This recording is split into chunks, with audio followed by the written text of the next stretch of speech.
said feminism is neutral. Here's what actually happened. I'm mad the foundation of all knowledge. I'm really mad that What difference does it make, right? What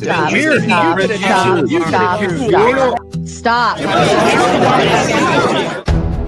The deregulation of the industry is obviously going to cause more of that industry. To lubricate the trust connection between people until they have enough. Yet we could still look at biological reality in determining who's a female, even if there are.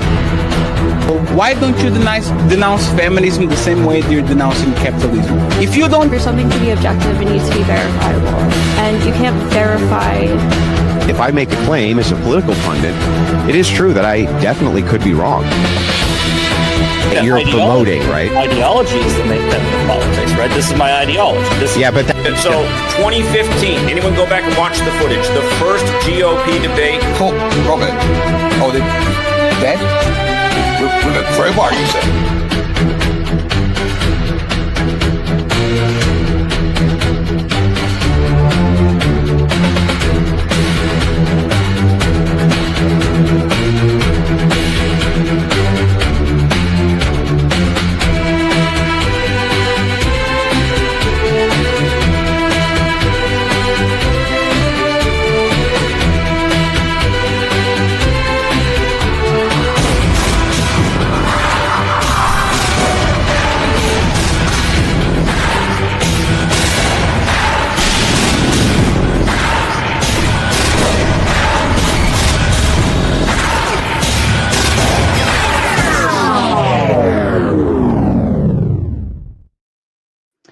And good evening, ladies and gentlemen. Welcome back. I am Sarah, the Raging Tomato, bringing to you live another fresh debate, hot off the platter, ready for Thanksgiving dinner, with annulment proof, new to the scene here. And Ben Thorpe, of course. I don't know if you are liked, disliked, or what's the word? Everybody likes Ben. Sorry. Nobody likes Ben, but we're going to have Ben tonight, and we're all going to have a good time. They are here to debate the topic. The expansion of Catholic annulments is scandalous. Annulment proof. I will leave the opening statement to you, please. Thanks, Sarah. Well, it's a nice. I'm glad you could get this going. I didn't even know we were going to do that. I talked to Ben a while back, and he said, "Let's do a debate." And I said, "Okay." And here we are. Opening statement. Well, the statistics for Catholic annulment have gone from very low levels to absolute stratosphere statistically overnight. The amount of Catholic annulments in the USA right around the time of the Beatles, that's when they really started to go up. And in the 70s, way up, not just kind of up, way up. And so myself, I'm cradle Catholic. I go to daily mass, Novus Ordo, and then I go to FSSP on Sunday. And I got married at age 29 in 1995. So we had 5 kids, and then my wife committed the grave sin of divorce and then started to pursue annulment and then started to pursue remarriage. And I was like, what's wrong with how is this happening? We got, we were perfectly good marriage and all that. And I started really getting, because why am I here, Sarah and Ben? Why me? It's because when stuff like this happens to you, you start looking into it and figuring out how can the Catholic Church, quote unquote, which says marriage is permanent, make it temporary. And what it is amounts to is, it's not the Catholic Church, it's the modernism within the church and the actors, the ecclesia, the bishops and stuff, and the Pope, effectively redefining consent and redefining what it is you consent to. If I asked Sarah, what do you consent to in marriage? Or if I asked my bishop that question, then they wouldn't have an answer, because when marriage is in that new document just came out, una caro, which is one flesh. When marriage is about emotion or about love, then you can't define it legally. So what I wanted to get across was that the annulment explosion occurred because we took an office of nature, that would be marriage, and we added supernature to it, which is charity, which destroys the legal basis. And that's the point I wanted to make. And also just that's why I told you about and I my background and what I do and who am I basically. So we can talk back and forth because I know Ben has some other ideas, and I don't know much, Ben. I think you got a divorce too, or your wife divorced you. Like I say, I don't say people go through divorce or they experience divorce. Somebody commits divorce, and the person who does, it's a grave sin. And I can explain more about that, but so there's that. And I also determined, and I'll be done here in a minute, that the reason why this law change was to accommodate natural family planning. When you do that, when you start saying that it's natural to no longer pursue procreation primary, you create a new or a second nature to marriage. You take the nature of marriage and bolt something else onto it. Therefore, it's no longer objectively defined. Therefore, marriage is a private thing in your heart, okay? Whether it's valid or not, or whether it's real or not to you. And that is the reason the annulments went from 360 in 1960 to 80,000 in 1988 in the USA, because you've basically opened up the gates and there ain't no more property line to what you consented to. And this is why no fault is the only separation process now for love-based marriage, because you cannot adjudicate that which you cannot define. And so I figured all this out. I started putting the pieces together because I was highly motivated, especially, when somebody takes your kids away from you and tells you it's God's will, and the bishop says, well, what do we know? You start figuring it out. Things get real. Nothing else matters. That's why I've done this heavy lifting and talked to a lot of people to get to it. And I'm curious to hear what Ben has to say, actually, because I don't really know. And I suspect he's just a different flavor of Catholic than me. And I want to kind of hear about that and try to flesh something out, because Catholics can't agree to disagree about truth. It's truth or it's not. There is no your thing, my thing, your Bible, my Bible. No, that's Protestant. I guess that's enough for me. Perfect. Thank you, annulment. I appreciate it. And Ben, to you. And I did mute you just because of the noise, so you might want to unmute, or I'll do it for you. You want me to do it? Okay. I got it. Okay. Yes. Thanks, John, for that opening statement. Let's see. Okay. I just want to do a little bit of a background. I do agree with John's basic point statistically. I trust his numbers. I read something similar to that. So it is true that you have to explain why there's been an explosion of something, but to go back, it has always been part of marriage. Even in the secular world, the word annulment has a meaning, has always had a meaning. And it has to do with the nature. Well, it can have various ways in which annulment has to do with what went on when the vows were taken. If there was a defect of consent or other issues like consanguinity, which is like you're too close in blood, you're not able to consummate those things. But the major one that I think is attributed, this explosion is attributed to what are called defects of consent. In other words, it's not, a lot of people think it's much more complicated. John seems to think it has to do with like whether you're in love with someone or not. It has to do with whether you fully understand. Consent means, do I understand what I'm doing when I'm doing it? So to use an analogy, and I hope we can do this, it's not a bad analogy. Something like selling a house. Of course, if I don't own the house and I try to sell it, that's not going to be valid. If I own the house, but I'm mentally incapable of understanding the words of the contract and I sign it, let's say mentally challenged, or I have dementia or something like that, or someone's tricking me, or I'm sold it quickly. Someone presents the correct contract, but I'm pressured to sign it really quickly because of external circumstances. Someone has more or less a gun to my head to sign it. Okay, these are all defects of consent, which would be very similar to contract law and the vows of marriage, although the vows of marriage are significantly different in other ways than contract law because they're permanent, they involve sexuality, etc. And I do believe there's a lot of dysfunctionality, or there are a lot of problems with the annulment regime. It is true that annulments can be used as a kind of backdoor divorce. Some bishops maybe don't really want to deal with the issues, would rather keep people in the pews. And popes who have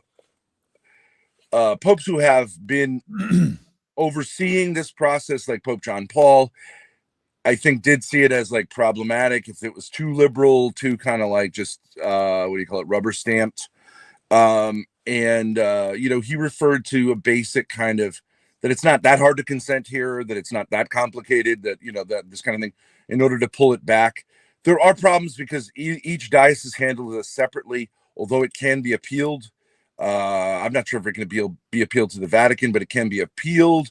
But underlying the whole thing, my contention would be that despite all the problems, and there are many, many problems, another problem in America is that you have civil law and you have church law, and they don't see things the same way. So when John says, for example, that divorce is a grave sin, on paper that's true. In reality, in order to get an annulment, you actually have to get a divorce first, which creates this problem, because you can't go to the church to help you determine whether your marriage is real until you've already destroyed your marriage legally. That comes out of the church's concern that the annulment process will be used in the divorce process, and therefore will sully the process, because it's not protected like confession is from being used later in civil situations. Anyways, there are a lot of things like that. My basic intention is, though, that annulment is a beautiful thing. The reason annulment has exploded is not because the church has in any way failed, but because modern people do not have the same kind of understanding of what a commitment is as they used to, and specifically in terms of marriage. And we can go through specific areas in which people generally, and even Catholics, lack an understanding of what they're getting into. So, for example, I'll just use two examples and then I'll wrap it up. One, you're not married if you think you can get divorced. I'm not talking about like that. It could be a possibility, but you have a real thought that if it doesn't work out, you can get out of it. That is prima facie not a marriage. And I think the majority of Catholics probably have that understanding going into marriage. The second one that I would point to is that for Catholics, we must see children as a gift and not something that we can choose. Now, John uses the term planning. You can use some planning, but it's essentially not an accessory to marriage. Children are the core of marriage, and you have an obligation to act as a vessel for God creating new human life, though you are, of course, rational, and you can for legitimate reasons choose to alter the timing a bit from just like we're not rabbits, is what Pope Francis said, the old Irish Catholic kind of thing of like banging out kids even when it's unhealthy is not the Catholic understanding. But it essentially, like the option of like we're gonna tie my wife's gonna tie her tubes, we're done having kids, should not be on the docket in the Catholic marriage. Again, prima facie, that kind of understanding is a no, and you're not married. There are several other ones, but I'll leave it at that. And I do hope to have a good discussion with John, because I think he's had frustrations. I've had frustrations. The question is, what is the core problem? And I don't think it's the teaching of the church changing. Okay. Thank you so much, Ben. As a kind reminder to the audience, we are going to get through our debate. We will move into closing statements, read and respond to your super chats, and then, of course, we will maneuver into your favorite part, open panel dumpster fire. Gentlemen, I leave the floor open to you. Great. So, hey, Ben, the last thing you said was you don't think the problem is that the church changed its teaching. That's kind of what you said, right? Yes. Okay, I agree. The church can't change her teaching. It doesn't change. You can't do that. But in effect, what has happened, it's kind of like if you, I don't want to use an analogy, never mind. So I'm saying that, let me just get right down to it. You can't define marriage, Ben. And that's what I'm going to accuse you of, not being able to define marriage. And the reason you can't define it is because you have accepted the subjective terms as essential to marriage, okay, from the spirit of Vatican II. The Vatican II did not change anything. However, the spirit of Vatican II is up and running and has taken over the thing. That's what's going on. So the Trinity still has three people, no matter what the spirit of Vatican II says, but a lot of people may think it says something else. So that's not to ramble on, Ben. You talked about people needing to be able to consent to marriage. What is Ben? What is the object of consent? That's my question. Okay, can I just make one clarification? The church teaching doesn't essentially change, but there are developments and there are changes in language and understanding. So I would hold that that is the doctrine of the church as far as change goes, called development, not change. But if you want to say what is the object of marriage, marriage is a union between a man and a woman for the purposes of procreation and the unity of the spouses. I think something like that. Okay, so you're saying one needs to consent to procreation and union of spouses in order to consent validly, right? Well, I mean, you're basically consenting to the vows, which are to a relationship which is exclusive to the two of you, which is permanent, which is, there are various things. Oh, yeah. But I'm saying the object, the purpose, the thing, what you're consenting to is, a union that has procreative aspects. Yes. You're okay. So you're consenting to the right over the body for acts suitable for which are of themselves suitable for the generation of children. That would be the object of consent, isn't that? That's right? Called the marital debt, or the understanding of mutual sexual availability, or something like that. That comes from Paul. That's part of it. Yeah. Okay, but that's part of it, but there's more, right? There's more to marriage than fulfilling the marital debt. Okay, so the object of John, I don't think Sarah's audience is going to be super familiar with like Catholic language, so maybe it'll take a minute to explain that. You know what I mean? When there's a technical term like that, marital debt means, like, it's a weird language Catholics use. Orthodox also use it to say, like, each spouse owes the other sexual availability. It comes from Paul. I don't know where in Paul, but where he said Corinthians 7:4. Yeah, where you need to be sort of sexually available to your spouse. Yeah, that's an important aspect of marriage. There are other aspects of marriage, such as obviously the raising and teaching and education of children. That's sort of included in that, you could say. But yeah. So my question is, what is the legal definition of the object of consent? What are you consenting to when you consent to marriage, is what you're saying, right? Yeah. Legally.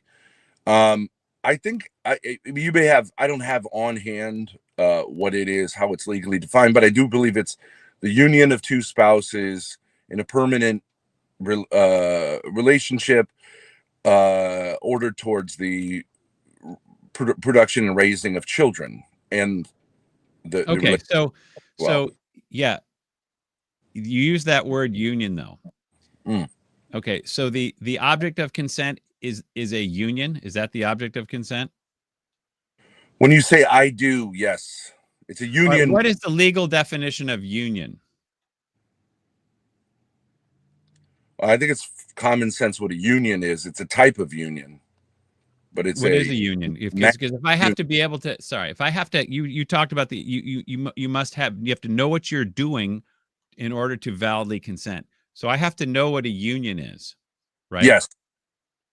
What is a union? If I'm going to consent to a union, what is it? Well, it's a type of relationship between a man and a woman, which has a sexual dimension, which has a permanent dimension. I mean, I would just say it's common sense. It's like the marital vows explain what the nature of the union is. Okay. When you say I do, I understand that a lot of people don't know what really they're saying, but the vows are pretty explanatory. It's standard. Vows aren't necessarily the contract, and they're not necessarily the object. Does one need capacity for anything else besides? Well, no, I do think the vows are part of the object, and then of course you have to consummate the vows. That's pretty much it. The vows and the consummation of the vows. Okay. Constitute the legal act, I believe, as well as as paperwork. But it's essentially the vows and the consummation of those vows and living out of those vows. So the object, one needs capacity. You have to be capable of marriage. All right. So what do you need? If you're going to lift weights, you got to be capable of picking up heavy weights. You got to be, okay? If you can't, you've got to at least be that. You don't have to be super smart. You don't have to know a lot, but you have to be capable of lifting weights if you're going to enter a weightlifting contest. Yes. What do you need to be capable of doing in order to? You need to be of a certain age and of a certain mental fitness. John Paul referred to it as, in his day, typical because the minimum age is of marriage in the church at his time was 14 for girls and 16 for boys. So you need to have what used to be considered the normal capacity to understand what you're getting into, the normal capacity to understand what marriage is, what the object of marriage is, and commitments that it involves, which I don't think 14 and 16-year-olds have today, but I do think through history they have had that. Okay, help me out, Ben. What do you need to be capable of doing besides making babies? Well, you need to be capable of making and understanding a lifelong commitment and what it entails. For example, that's a big one that people don't have today. They get married. They want to have a fancy wedding. They want to be told that they're married. They want to have the social status that marriage confers. They want to have money. They want to be provided for. I'm talking more about women here, but like also men want to please parents, that sort of stuff, superficial stuff. They may not have. You need to be capable of. You need to know what lifelong means. Correct. You need to know what permanence means. You need to be. You need to have the capacity, psychologically, to make a lifelong commitment, which a lot of people have. Okay, a lifelong commitment to what exactly? To the union, the relationship. Oh, a lifelong commitment to the relationship? So you have to have capacity for a relationship? Yes. Oh, you have to have, so not only do you have to have capacity to make a baby or to have the baby making act, you must have capacity for relationship, right? Yeah. For example, I do believe that a marriage at its core is a friendship. It's a unique type of friendship. But if you are incapable of having friendships, which unfortunately a lot of people do today, if you're not capable of having like an ordinary, normal, secular friendship, you are not capable of taking the vows, whether because you have autism or you have like really deep problems with relating to others because of anger or unresolved trauma or any of those things. Yes, you are not capable. Yes. Okay. You're not capable of a relationship. Well, you can't get married if you can't be a friend of another. Okay. So Ben, you and I are being fairly friendly right now, right? I think so. Okay. So what if I think we're not? Now, who's to judge whether there's friendship going on or friendliness? Who gets to judge that? Is that something that can be legally determined? Yes, it's difficult, but all of these type of issues about mental capacity. So there are some things you would agree in annulment, like for example, if you're unable to consummate, that can be relatively easily legally determined. Although, as we know from history, like there are, unless you have a witness to the consummation, it can also be difficult to determine. It's a he said, she said thing, unless there's pregnancy, which occurs. So with any legal issue, there are like kind of gray areas. Whether someone has the mental capacity to commit to something could be proven through their, let's say, inability to have other friendships. Okay, all right. So the marriage is an office of nature, And marriage cannot change, and marriage is objective, not subjective. The thing you're consenting to is objective, right? Yes. Has to be, because if you're consenting to what is subjective, you can't consent, because just saying give me some money is not objective. It's not specific. Give me some money, or have a great day, or your hair day is good. We don't, you know what I'm saying? Yeah. Sure. Okay, but it's very specific. The right over the body is objective, and we can define body, and we know what that is. But the right to friendship is not objective. Because I have a right, if you and I get married, Ben, I have a right to receive friendship from you, a right to receive good, to receive charity.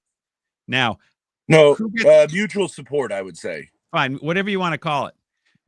You can call it unity, you can call it love, you can call it bonding, you can call it all these great things. If I'm married, then I have a right to receive that.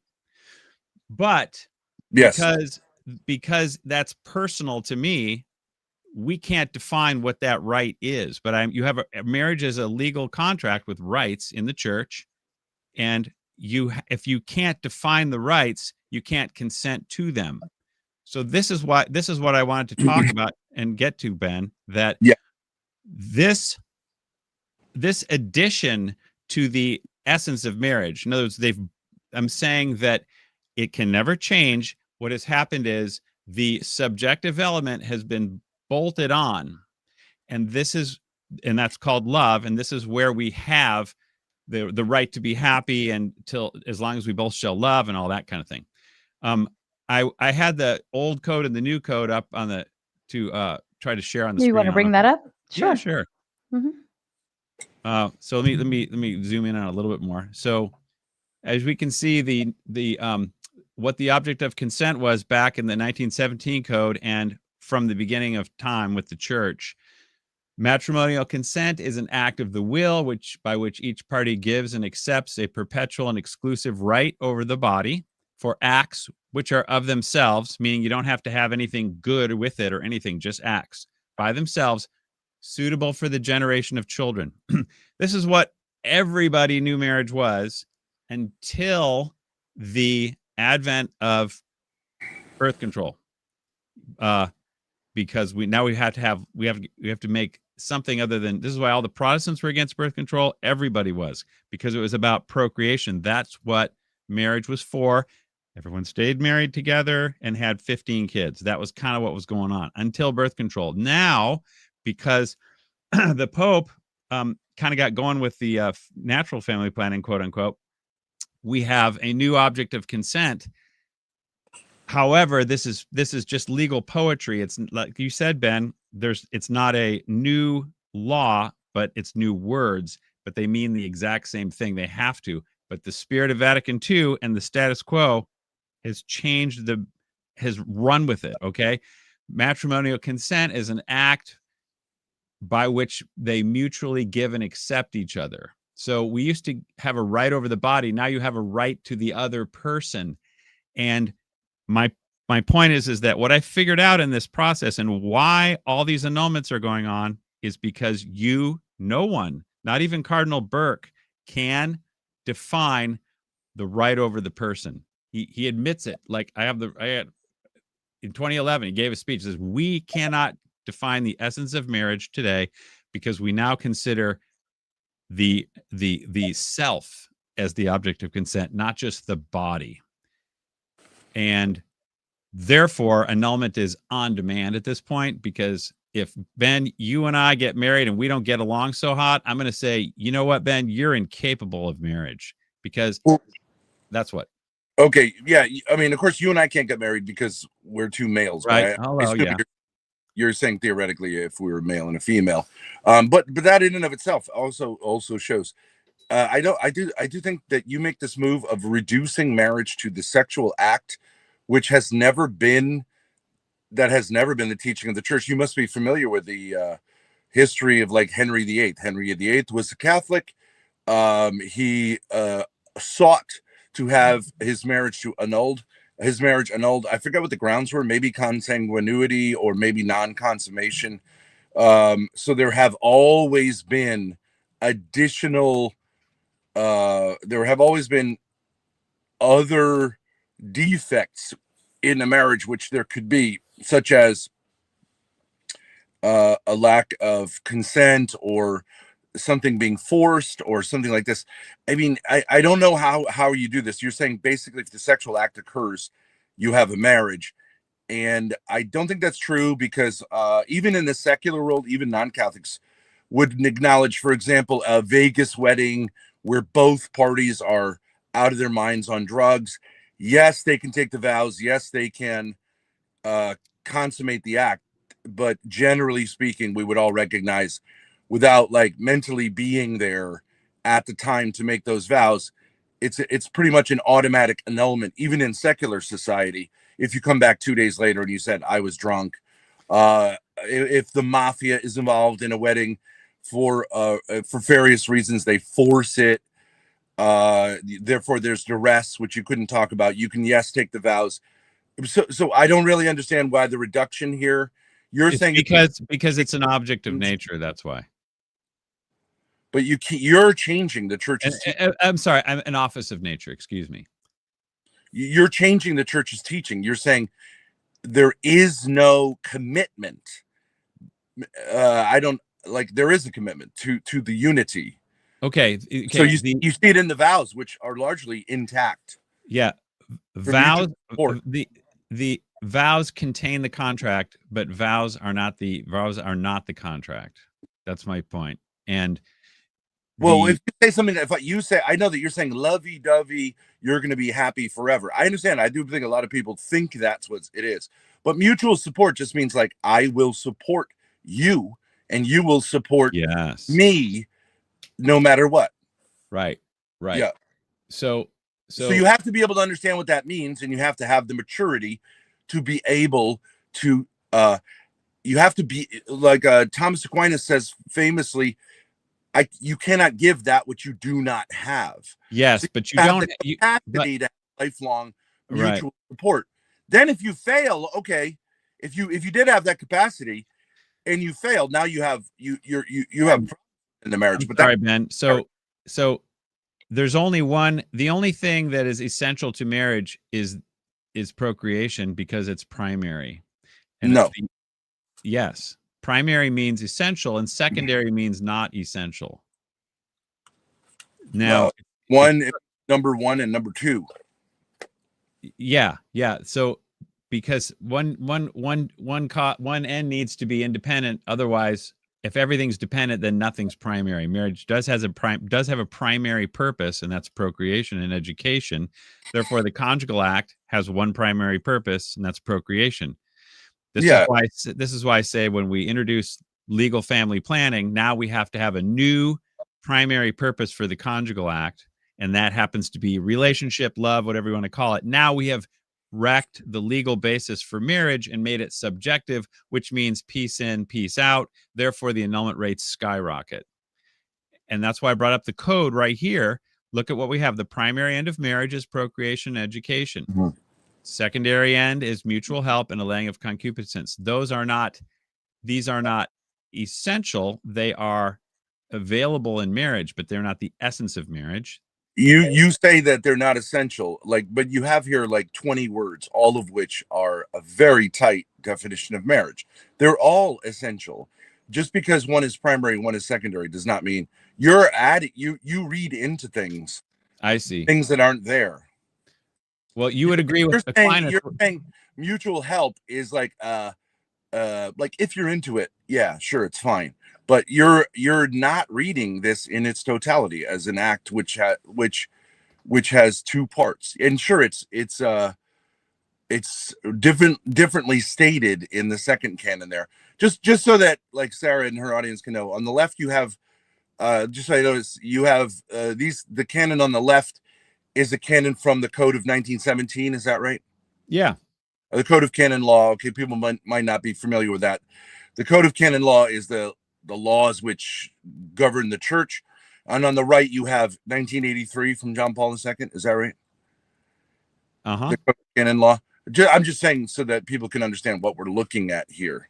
Yeah, so the language has changed somewhat, but the understanding that there are two goods here is exactly the same. I don't know what you're getting why you're what you're reading into this. Primary, secondary, I could just say number one, number two. It's all that means. Yeah. Well, the church has always understood that the essence of marriage is the object of consent is procreation, and that Okay, so one of the objects. So are you saying that you could have a marriage in which all you do, the only thing you do in the marriage is have sex and have children, and that's a marriage?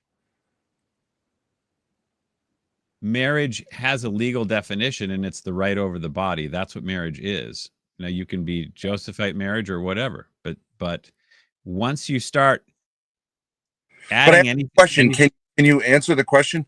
If in a marriage all I do is procreate children with my wife, and there is no relationship between us aside from that, is that a marriage? Of course, because as long as you consent to marriage, no relationship outside of that. Yeah, there is zero love required for validity. Love has nothing to do with validity. Well, by love meaning the good of the other person, it absolutely good charity, love, agape has zero to do with validity. Well, but you're not meeting one of the ends then, even according to the earlier definition. I'm trying to get my St. Thomas Aquinas here, because Aquinas will tell you that the primary is the essence of marriage, and the primary is offspring. That's it. Everything else is. Well, show me the quote from Aquinas that says it's. I'm trying to find it. It's just, hang on. I could probably try to find it here. I would agree with you in the sense that, like, for example, if you have a relationship in which the children are being abused, okay, so like this is a no-go. You've got to solve this situation. You can't, for example, say, well, my wife and I are doing great, but the kids are being starved to death. So of course the children have to come first. That's what it means. That's what that's what this means. I think you're reading more into it. What? So you don't believe that a marriage is in essence a friendship? No, it's not that I don't believe it. It's that the church does not teach that the essence of marriage is friendship. That is not the essence. The essence of marriage is the contract over the body. That's what the essence of marriage is. Yeah, so I don't think we're going to be able to get too far with this, because you're just saying marriage is sex. So then I don't understand. So then what do you need marriage for at all? Why don't you just have sex? If you have a child, you're married. Because marriage is procreation and education of children. So okay, so you would say you could take vows that say, I, John Farrell, of sound mind, am going to have children with you and educate them. That's it. And then she says the same. That's marriage. If you, there's three goods to marriage. Church's definition of marriage. There would be. Yeah, there's three goods. There's procreation, procreation, permanence, and exclusivity. Those are the three goods, the three bona. But today, the Spirit of Vatican II has added a fourth bona, and it's called, they call it unity now. But what it basically is emotional. Okay, let's go through. What were the three you said? Exclusivity, permanence, procreation. Okay, exclusivity and permanence imply the ability, or at least the understanding, that it is permanent and exclusive. So, for example, if I go into a marriage as a Catholic and I say, this involves also other people sexually, that's not a marriage, right? Correct.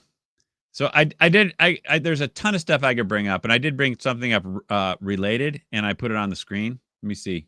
You can see it right here. This is the Decree of the Holy Office 1944 from Pius XII, because there was a lot of early Christopher Wests out there, the people who were saying that marriage is more than just procreation. And that started with Dietrich von Hildebrand, and it got rolling because the politics. You had Margaret Sanger out there saying procreation is secondary. That comes from out front from Margaret Sanger. Yes. Okay. Now, then all the Catholics are like, what, am I just a baby factory? And I'm just, there's no such thing as marital rape.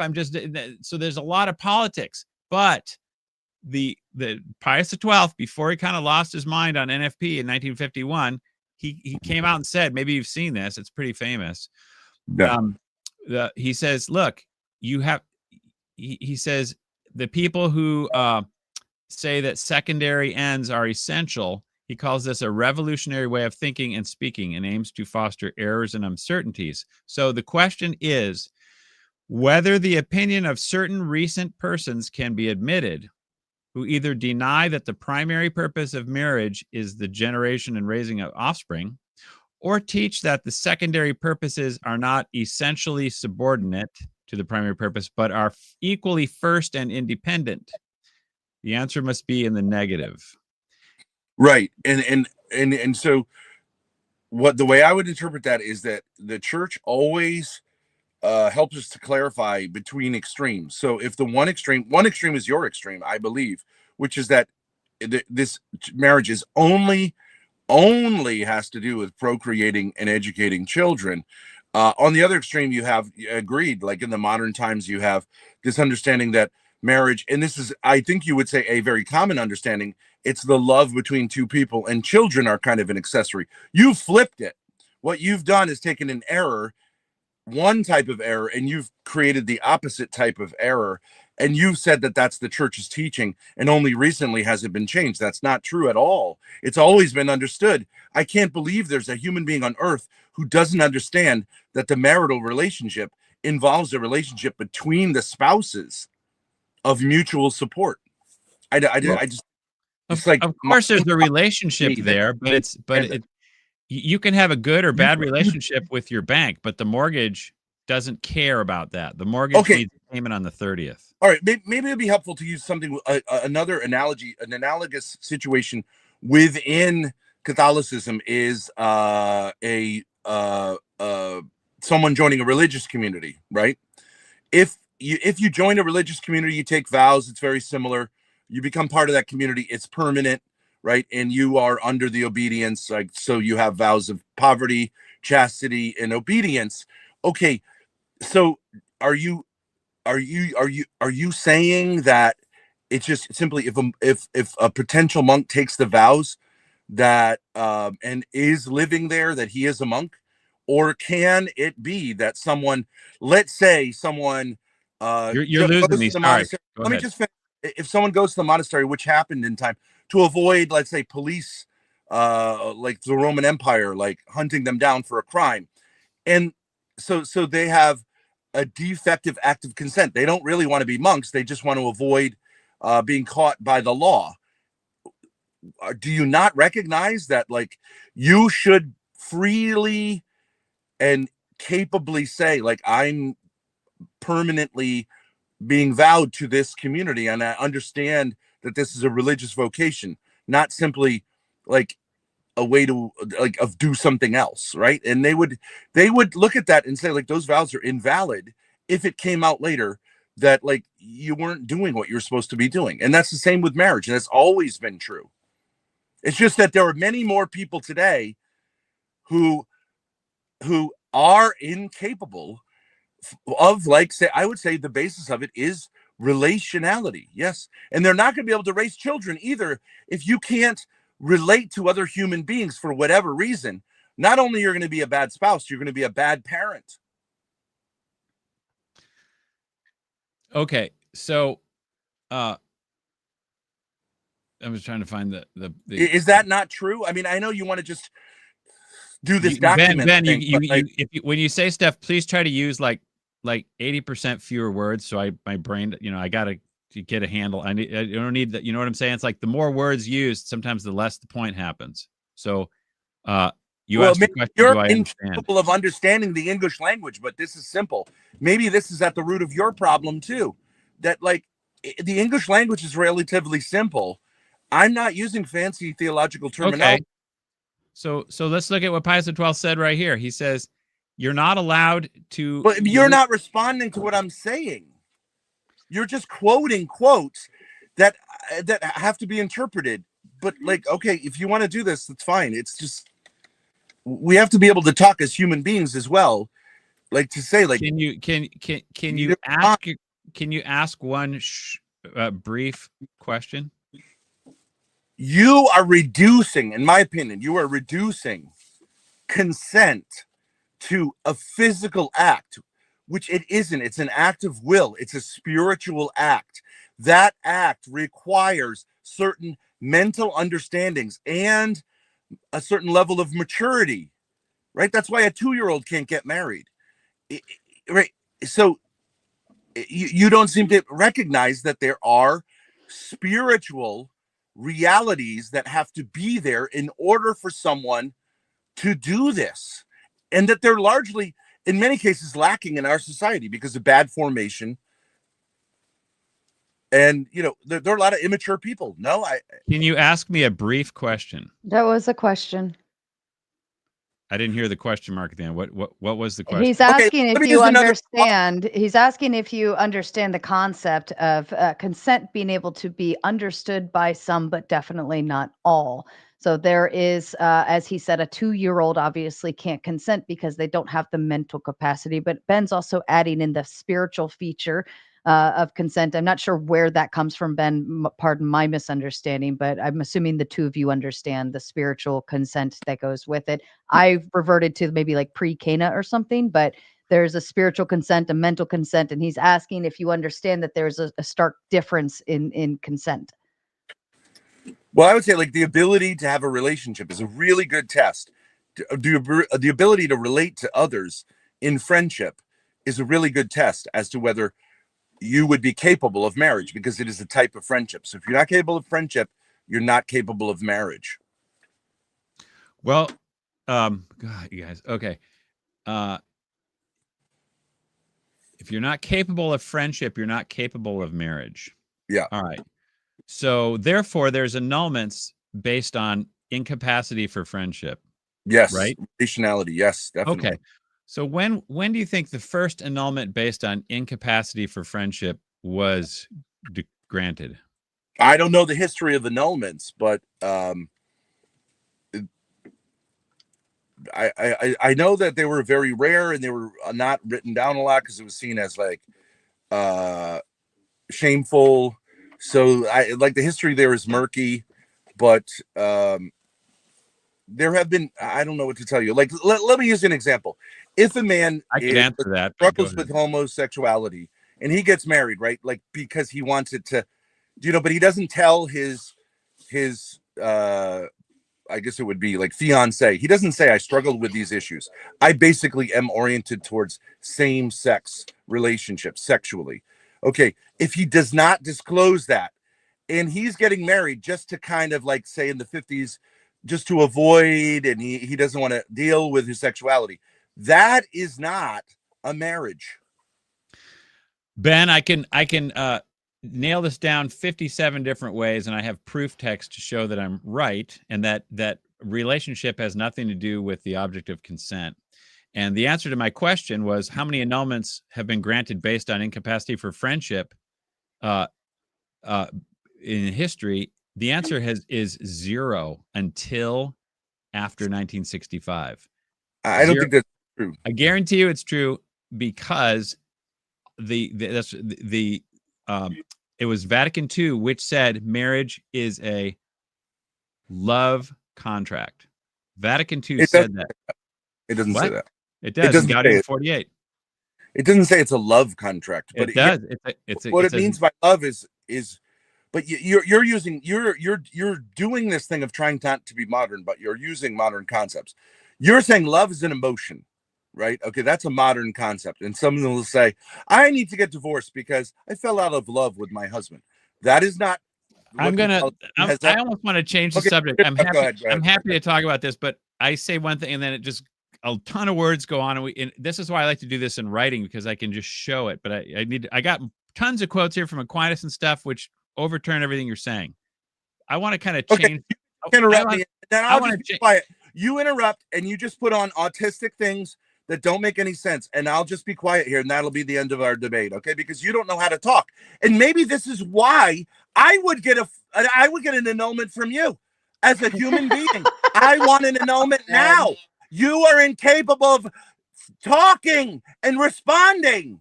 God Almighty, can you imagine what marriage? This quote, marriage must have been like. You lack the capacity to debate. I want an annulment. Sarah? I want an annulment from this whole debate. You Okay. have to be able to talk. Yeah. About So the typically, thing, not just read maybe quotes. if you can allow me, Ben. So Yes. usually, what people like to do is maybe give the claim, give the statement, have the conversation, and then if somebody then denies what you're saying or says I demand proof, then you have your stuff, to back it up and say, well, Kanan, whatever, blah blah blah, said X, Y, and Z, and this is how I interpret it. Right. So that's how we would normally operate in a debate. If you want to do a written debate, then maybe I recommend you and Ben have a different conversation elsewhere to do that. Okay, that's what I was thinking, because I was thinking this is not really working, because I can absolutely nail it all down, no problem. But you have to be, if you're kind of dealing with technical stuff that needs to be very specifically stated, and it's controversial, and it's people are pulling on either sides of the rope. It's not easy to do just talking, coffee talk. Okay. Well, to be fair, so a lot of people have a lot of very technical debates here. A lot of things that require facts, data, statistics, things that are very extremely technical, but they're able to verbalize and communicate the information to the other person. And then if the other person has any question or doubt where that information came from, they're able to, well, here, I'll drop the link backstage. Here's where this information came from. Ben, I've got 150 quotes, but I'm looking at the Roman Catechism, and it says, can I just make one suggestion? Okay. I think we agree that, okay, so like you are saying that a marriage the spouses do not have to have a relationship at all. That's your position, correct? the church teaches there's the essence of marriage is nature, therefore biology only. Okay, so you could have someone who largely is like not even there mentally, but as long as their reproductive organs work, that's a marriage. Okay, I don't know where you get that from. I would like to pivot away from that because I think that's idiotic. I mean, I just would say that's idiotic. Everybody thinks that's idiotic. That's right. You could say they're the idiots. I'm not idiotic. Okay, but can we just maybe pick, because you're gonna say that's what I was trying to do. This is what I want to pivot to. Okay. And sure. I think it's important. I think it's interesting. And that's why it says separation courts on my little name tag there. Every diocese in the country had a separation court, and you're familiar with that. All right. So I know. Well, I know in my case, I tried to appeal to the bishop for separation, and they were like, "What are you talking about?" So, correct. It is in canon law. I agree. Yep. And it's in canon law right now. I agree. And why do you think they said we don't know what you're talking about? Well, even they were surprised when I was asking about annulment, because they assumed you only get annulments after you've been remarried. So I was like, no, I want to know about what the situation is now. And they're like, whoa, we've never heard that before. So the regime in practice is that this is the kind of way of patching up someone who's already gotten remarried, right? Like I think the vast majority of these cases is to make it paper okay for them to participate in the church. And I don't think that is the purpose of canon law here. But there are reasons I have come to understand. Like, for example, so let's say you have a putative marriage, okay, and you say, I want to know if I'm really married. You cannot go to, in America, any tribunal to ask that question prior to pursuing it civilly. You know what I'm saying? You have to, they will say to you, no, you need all of the divorce settled before we will tackle it. You don't need a divorce first. The reason for that is pragmatic, but go ahead. No, it's not. The reason for that is because, number one, you don't need a divorce first. They won't admit that unless you go talk to them in person, and then they will admit that. And the reason under canon law, they don't. Under canon law, they don't. Yeah, it's just a bishop rule. The reason they won't, they want a divorce first, is because somebody has to adjudicate the separation. Okay, kids, money, property are not mere civil effects. Right. They do not belong to the civil judge. Nothing. No, none of that does. And this is why there were separation courts, where you live, Ben. The last separation court occurred somewhere between 1969 and 1974. That was the last one. And then they abandoned it because there's nothing to adjudicate. And you know why? Marriage is love and relationship, and we can't judge that. That's why. I think the reason for it is a technical reason. I think that if the church deals with things, okay, the civil law does not recognize the church. We have a problem in this country that it's not a Catholic country, right? For Catholics, that's sometimes difficult. So, for example, we have the problem, you understand the problem for like a church adoption facilities, where if we say like, okay, well, yes, I know that problem. Homosexual marriage, like, so, Got okay, it. the church doesn't recognize that as a marriage. So, but yet we're running adoption agencies. So how do we do that? Okay, so we do have tensions because of that. So canon law doesn't always provide for that because every country is going to have a different situation. So canon law is universal.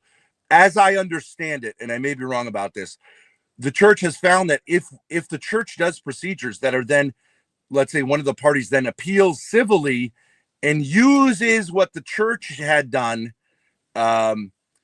in those proceedings to gain advantage, because let's say the husband admitted to various things, that becomes a problem because that dirties the process, the church's process. Now, I think the solution to that should be that the church appeals to the state to say these procedures should be protected from being able to be used in further litigation, just like the church does that with confession.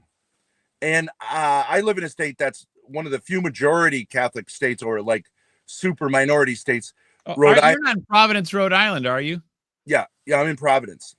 Oh, so it's the most in the country, and I think the church should flex her powers to say, like, we can make the state's laws more like the church's laws. But it isn't true that the church in 1972 had the ability to adjudicate property and all that kind of stuff. The state was still involved, but it's messy, right?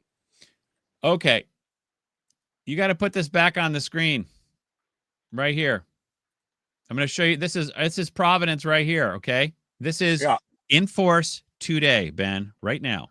So they had every diocese has synods every 20, 50 years, whatever. Okay. So the last one about divorce in Providence, Rhode Island, this is what they said. Number 262, under pain of mortal sin, Catholics may not approach the civil courts to obtain a civil separation, divorce, or annulment unless our explicit permission has been given them to do so. Right. That's in force today. And that's why they had the separation courts. So yeah, I understand. Yeah. Okay. It's a mess. I agree. It's a mess. It's not a mess. It's they're not doing everyone is ignoring this law, and they're right. That's why it's a mess. I'm saying it is a mess. So I'm saying that the reason why you have to get the bishop's permission is because everything that goes down in divorce court is a church property, not civil property. The parenting plan and all that stuff, that's not a mere civil effect. However, when you have relationship as the definition of marriage, then there's nothing, they can't do this. They can't have a separation court in the church today because there's nothing to adjudicate. Because if Ben's married to John and we're both disagreeing over who can understand the English language and who has feelings, what are they going to do? They can't judge that. There's nothing to adjudicate. That's why it goes to no fault. And no fault is the only adjudication available where the marriage is not objectively defined through procreation. No, that's not true. The state does not recognize that. The state does not, I don't know exactly when this happened, but the state does not recognize the church's legal right to, for example, split marital assets. It's got nothing to do with love or anything like that. The church used to the state used to, I think in some ways they had an understanding. It was never really super clear, but the church was allowed to make those privately between the couple, and the bishop's word would go. But you know that today, if I disagree with the bishop, I can then take it to civil court. That's the problem. And the civil courts will not recognize. What year are you talking about when this was happening? Hold on. In my own situation, like I have a letter from a priest saying, like, this is the situation. I met with both of them, whatever. The civil court is not going to care. They don't care. I know that. I know that. Right. So it's not just the church. You keep blaming the church, but I'm saying the state and the church have parted ways in terms of this. And the state does ultimately have the authority. You can, unless both people agree to listen to the church, but the church won't even do her job here because of this. And I do understand why the church won't do her job because of what? Because the state can undermine it in a way that. Okay. What happens to people who divorce without their bishop's permission, according to the church? They're still married, according to the church. No, they're in sin. They're in sin. Yeah. Yeah. Okay. So therefore, they're not eligible for communion, right, or the sacraments. Well, like, so when you say with bishop's permission, if you ask someone in the marriage tribunal, they'll say, go ahead and get a divorce. Just get a quick and dirty divorce and then come to us for an annulment. They will say that. So the bishop, in a sense, through the tribunal or whoever answers the phone, will basically give you permission to do that. But I agree, like even separation, even a temporary my question is, if one goes to the civil forum without the bishop's permission, that would be that's mortal sin, and that's manifest. Grave matter, not mortal sin necessarily, but it's grave matter, grave sin, and it's manifest. Okay. Yeah, you used to not even be able to be part you were excommunicated if you obtained a divorce up until a certain point in time. It's true. Yeah, but the excommunication is a penalty, but it's still if you've committed grave sin that's manifest, you are denied sacraments. That's the power the church has. So if somebody says, I'm Catholic, I want to go to heaven, I want to do God's will, and I'm going to get a divorce, and the bishop can say, you go ahead, but you're going to be denied communion sacraments. No. There's an exception if it says it right in there. I don't know. You read legal language, but you don't read it with the subtlety. It says, except when the bishop gives permission to do so. It says Catholics may not approach the civil courts to obtain a civil separation or divorce unless our explicit permission has been given them to do so. Right. So in that case, it's not a sin at all. If they get explicit permission to do so. Right. So that means they have to, there must be a separation court. They can't just say on the phone, yeah, go for it, it's cool. They have to have this is why Canon 1696 says the promoter of justice must take part in every separation. There must be a separation trial because marriage is rights, the right over the body, the right to raise your kids, all that stuff. Those rights are defined, and I can't deny my spouse those rights or vice versa because we have a contract. So you have to go to you have to go to court, and that court is ecclesiastical. Now, today, because the rights of marriage cannot be defined anymore as admitted in the new Code of Canon Law, the commentary, they say we can't even define the rights. Cardinal has Burke, nothing to do with that. Well, pardon me? It has nothing to do with that. The state no longer recognizes the church's right to do that, and so the church has abandoned it as pointless when it can be, either party can then appeal to the state. That's the problem in America. Canon law in America is basically not able to be enforced because the state has to recognize the church's right to make those decisions, and in America it doesn't. It's always been that way. There's no concordat with the state. Okay. The church owns the sacrament of marriage and the church governs it. And the bishop is the public authority in every marriage that's baptized. So when somebody, yes, I agree with you. No, not in reality. He is the authority of every. Yeah. Now he can't take anyone to jail, but he can take people to hell because he can deny communion. And when you separate extra ecclesia, you are an abandoner because you are taking your vows and you're laying claim to them. And Catechism 2384 says if you claim to break the contract, which is what you do at civil court, that's a grave offense. And that's exactly what Trent says. The whole thing is you have to this is why the divorce is no longer a sin. Everyone you know that's divorced goes to communion that wants to go to communion. There's no one is denied communion for divorce anymore. Everyone used to be. Everyone used to be. Yes. And the innocent spouse got the bishop said, you get the house, you get the kids, you get the money. And if the guilty spouse says, forget you, I'm taking you to civil court, the guilty spouse is denied sacraments. So the church does have authority over all these contracts, but they choose to look the other way and let the state handle it. And the reason they do that, Ben, and I'm saying this, is because your bishop today cannot adjudicate a separation. He won't do it. Yeah, right. I understand that. I understand it's a mess because it's never been dealt with.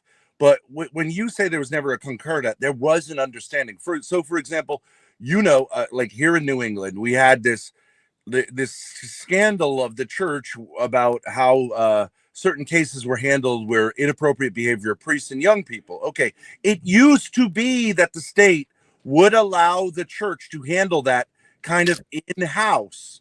And that was broken by a new legal offensive in which the bishop could be personally sued. It used to be that with lawsuits against the church or against any nonprofit, there was a limit to what tort law could do to discourage these kind of laws. And we know that recently there have been billions and billions and billions of dollars that the church has been forced to pay out because lawyers came up with a new technique of suing the bishop personally because he technically is the owner of the school or whatever. That is not an inform, and the state allowed that. The state could have said, no, you can't do that. You can't sue billions of dollars to a nonprofit because ultimately you're really taking the money out of the hands of parishioners who are giving money. So the bishop doesn't even necessarily lose in that case. That has been a change in the kind of an informal change. And the same thing has happened in terms of marriage. The state has taken over marriage. Now you could say a bishop could say, well, I still have these rights and I excommunicate everyone who does this, but he doesn't because it's a mess. You can't get out of it. He doesn't do it because he can't adjudicate separations. He can theoretically, but he won't because the state can undermine it. The reason why he can't is the reason why your bishop can't adjudicate a separation. The reason why he can't adjudicate a separation is because he can't define the object of consent, and neither can. And the reason why I say that is because it's subjective, and Cardinal Burke admitted we don't know what the essence of marriage is. We can't define it. Yeah, Cardinal Burke is a proto-schismatic. So now, are you saying that tribunals don't function? They do. Tribunals function. Your tribunal cannot define the object of consent. Do tribunals judge cases? Yes, they judge a lot of different cases. That's right. Okay, so you're wrong that the church post-Vatican II cannot make judgments based on a canon law understanding of things. I understand there's a problem that they don't deal with separations. It's a mess. And I think secular Catholics should change state law to make it more in congruity with church law so you don't have this thing. And why do you think the last separation court was held in Providence in 1974? Why was that occurring? Because Providence, the Diocese of Providence has the highest Catholic population currently of any state. So hold on a minute. Let me just finish my sentence. The deference that was shown to the church was shown for the longest in high Catholic population areas because they didn't want to offend the Catholic population. But nevertheless, in both the Diocese of Providence, another one is the Archdiocese of Boston. Of course, we've seen that the state basically gave the finger to the church because of these scandals that. Do you know when the state first gave the finger to the church on that? The state took that over. I've been to court. They don't care what the Catholic Church. When did the state do that? When exactly? It happened slowly over time, but I can tell you when. I would say 1974, probably. I don't think the Diocese of Providence wanted to get rid of those courts. It's just that they saw it as superfluous. It's like no one took it seriously, so why do it? I do understand their thinking there. Marriage was given to the state by Martin Luther. That's when it started. He said marriage is a state issue. And he had to do that because he's now the Pope. They fired all the bishops. That's why. Protestantism took marriage away from the church and gave it to the state. That's when it started. It still had a state. The state was always involved to some degree in marriage and children because you have things like the state never cared about what the state never cared about what the Archdiocese of Providence said about the marriage and the separation. The state never cared. That's not true, because think of Mormons. If Mormons said like you can have multiple wives, the state would override that and say nope, no bigamy. Right, but the divorce laws are independent of what the church says. The state doesn't care what the church says, and the state never has. I agree about the state never has cared about what the church says. That's not true. It is true because there's been no concordat in this country ever. Yeah, but there can be informal understandings that arise when you have large Catholic populations where there's deference. Yeah. Okay. Yeah. Every diocese in the country had separation courts up until the White Album. Okay. Doesn't matter. The Catholic population doesn't matter, because if you did not go with what the bishop said as far as the separation decree, you were denied the sacraments. That's why. Look, I taught in a Catholic school, right?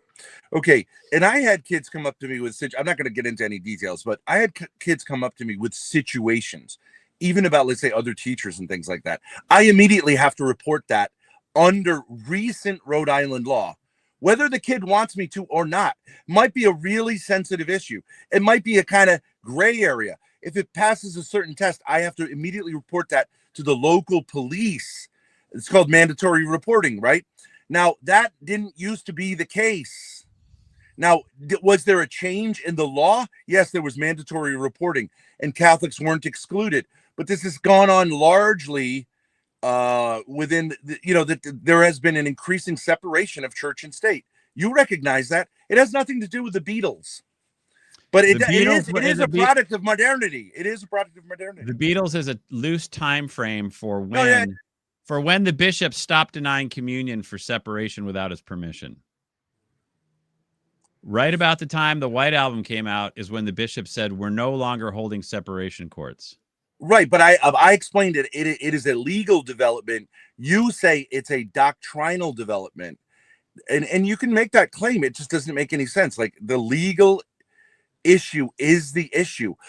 If no one listens to what the church says or cares what the church says, then for the church Catholics are supposed to care. Catholics are supposed to care. Yeah, but you have to deal with reality. Okay, and so reality is if in a secular situation in which the secular society doesn't, like, what if I go to my kid wants to get gay married? I'm going to go to my bishop. What is he going to do? What if my son wants to get married to another? I'll answer that question. If your kid wants to do a gay marriage, what does the bishop do? He should tell them, if you go ahead with this, you can't. You cannot. No more sacraments. That's what he can do. He has the capacity to excommunicate. Excommunication is a penalty. That has nothing. That's a separate thing. He can say you're no longer eligible for the sacraments because you're in manifest grave sin. Excommunication, right? Sorry? That's excommunication, correct? No. Excommunication is a penalty which is imposed, saying we're excommunicating you for this reason. But you can violate Canon 915. You can be formally excommunicated, or you can be informally excommunicated, right? Canon 915 denies the sacraments to those who are in manifest grave sin that obstinately persist in manifest grave sin. Now, right. So manifest grave sin would be public adultery, or getting married outside the church. Yes, I agree. That's manifest sin, no sacraments for you. Right. Now, getting separated outside the church is also manifest sin. But that would be the policy, is that let's say it was my son shouldn't approach the sacraments. That would be true until he resolved that issue. Yeah, Canon 916 says he should not approach the sacraments. Canon 915 says he is denied. He must be denied the sacraments because it's public manifest sin. So, right, but then you run into this problem of like, I'm a parish priest. Someone comes up to me that I don't know. What do I have to give him? Like a questionnaire, right? Because largely this has to do with public sin. And sure, public sin. In my parish, if he's in my but if someone's traveling to, like, you know what I mean? It's very difficult to do. Fine. So yes, if you tell the priest, say, look, my son is living in manifest sin, and we want to not let him go to hell, so we want to deny the sacraments, like you said. So the Bible says you treat them like a tax collector or a Gentile, so that they eventually come around. They have to decide, do they want to do this and go to hell, or don't they? And so if you say everyone gets the sacraments, no matter how manifest grave sin you've got, then everyone goes to heaven, and then there's no truth. I don't know where you got the idea that you can judge who goes to heaven and who goes to hell. I don't do that. You are commanded by our Lord not to do that. The Pope has said not to do that. Grave sin does not mean you're going to hell, but manifest sin, if you obstinately persist in manifest sin, you are denied the sacraments, which means you're not going to heaven. That is not true. What's not true? If you're denied the sacrament, there are many saints who were denied the sacraments. Objectively speaking, if you are in manifest grave sin, you are denied the sacraments. You must be denied the sacraments. Right. Okay, so manifest grave sin, damned to hell. If you're denied the sacraments, you're not going to heaven, because you have no life within you. You cannot. You have to have the sacrament. That's not true. This is once again, you're doing this kind of primitive pre-Vatican II thing. The Catholic Church has never taught that if you don't receive the sacraments, you're going to go to hell. That has never been the teaching of the Catholic Church. And even if you're denied them by your bishop, I believe Saint Joan of Arc was denied the sacraments before she was burned at the cross by a church tribunal. And she obviously is in heaven. It is an infallible teaching of the Catholic Church that Saint Joan of Arc is in heaven, which is why we can pray to her. You're missing the nuance that was there, because in your life, in your situation, you say this doesn't work for me, so I'm going to take a kind of like idea of pre-Vatican II that was not ever actually what was going on pre-Vatican II, because it solves your problem. But in doing so, you are risking something very problematic, which is schism. Are you familiar with the sin of schism or heresy? It is breaking communion with Rome, with our Holy Father. That is a far greater sin than anything you've talked about. Yes, I am familiar with it. Commanded, you're not suggested.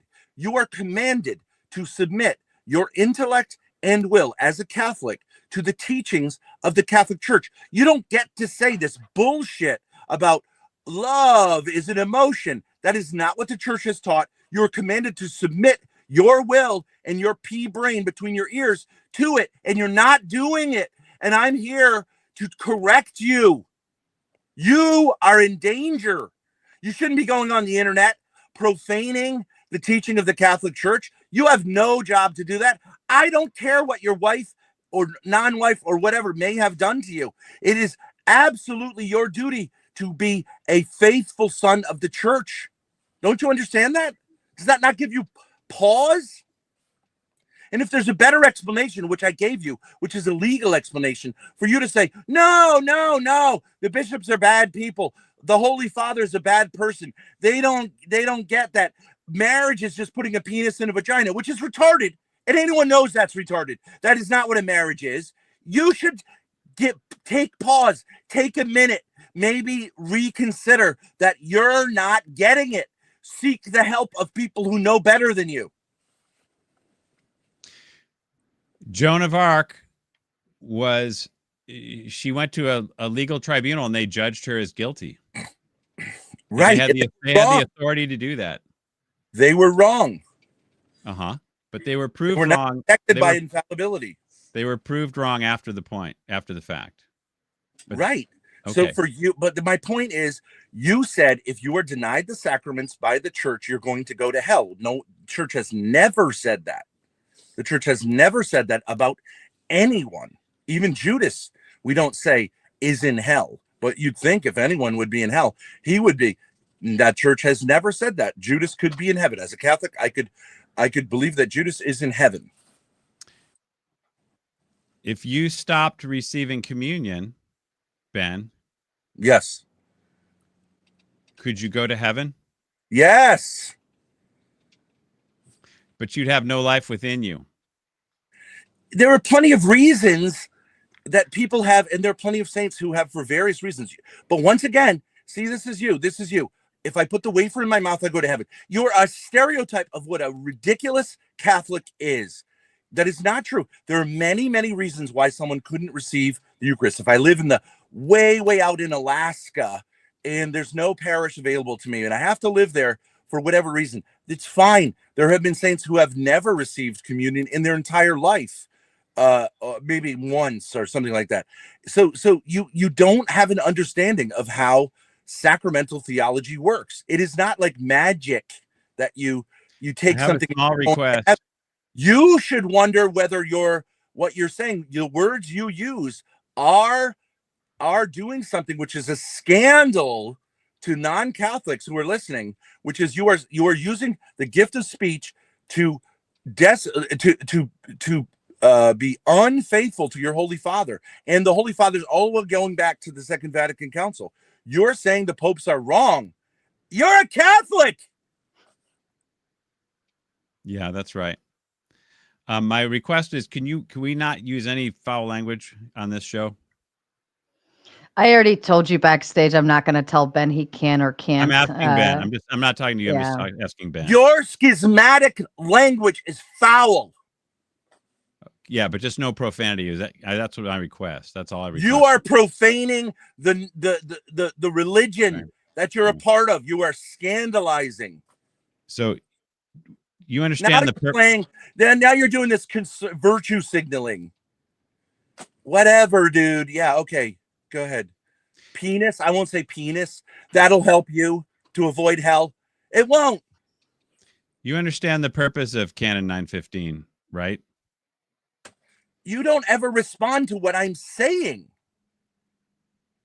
You just keep. I believe you should see someone and look at whether, like, this is really autism. It's not really theology. You can't just keep going like, I read something here, let's put it on the thing. And that's not like how human beings think. You're not capable of holding a conversation. Don't you think if you understand something, you should be able to explain it instead of just saying, I'm going to keep like repeating quotes? Who does that? Who does that, John? What Christians just repeat quotes over and over again? Well, people quote scripture. Protestants. Scripture is good, and also you can quote law, church law. Right, but how do Protestants quote the scripture? They quote it like you do. They don't think it needs interpretation. They don't recognize its interpretation, and what they do is they keep saying it autistically over and over again. And that is why you and I both rightly hate Protestantism for doing that, because it's not understanding that the scriptures need to be interpreted. You can do the same thing with canon law, but you are acting just like a Protestant. What is the purpose of Canon 915? See, here we go. Ben, are you saying this is like they're doing like a sola scriptura type of thing? You could call it quote mining or cherry picking, and Muslims do it, Protestants do it, Orthodox do it. Anyone can do it, but like, if you're not going to admit that like canon law needs interpretation, and you're just going to say like, I read it this way, and there's no nuance to it. I mean, John, I don't know what to say. You are saying that two people can get together and say, I intend, like, close your ears, to put my penis in her vagina and be open to reproduction. That is all that is required for a marriage. That is ridiculous. Even a secular person would say that is ridiculous. And all you've done is taken Margaret Sanger's ridiculous view, which is that children have nothing to do with marriage, and replaced it with saying children are the only thing that has to do with marriage, which is I think, even more ridiculous than her position. So congratulations on being a traditionalist who is thoroughly modern. No one would ever have said or conceived of saying that throughout the history of the church, including the scriptures. Where does Paul say all you need is a penis and a vagina? That's ridiculous. I could answer that question. It's 1 Corinthians 7:4, where you have the right over the body. It's everyone, and you cannot defraud. It's the right over the body. That is not saying all you need to be married is have a penis and a vagina. And anyone who sees it that way, I don't know what to tell you. It's ridiculous interpretation. I would also request Paul is talking about the mutual. Paul, what can I just?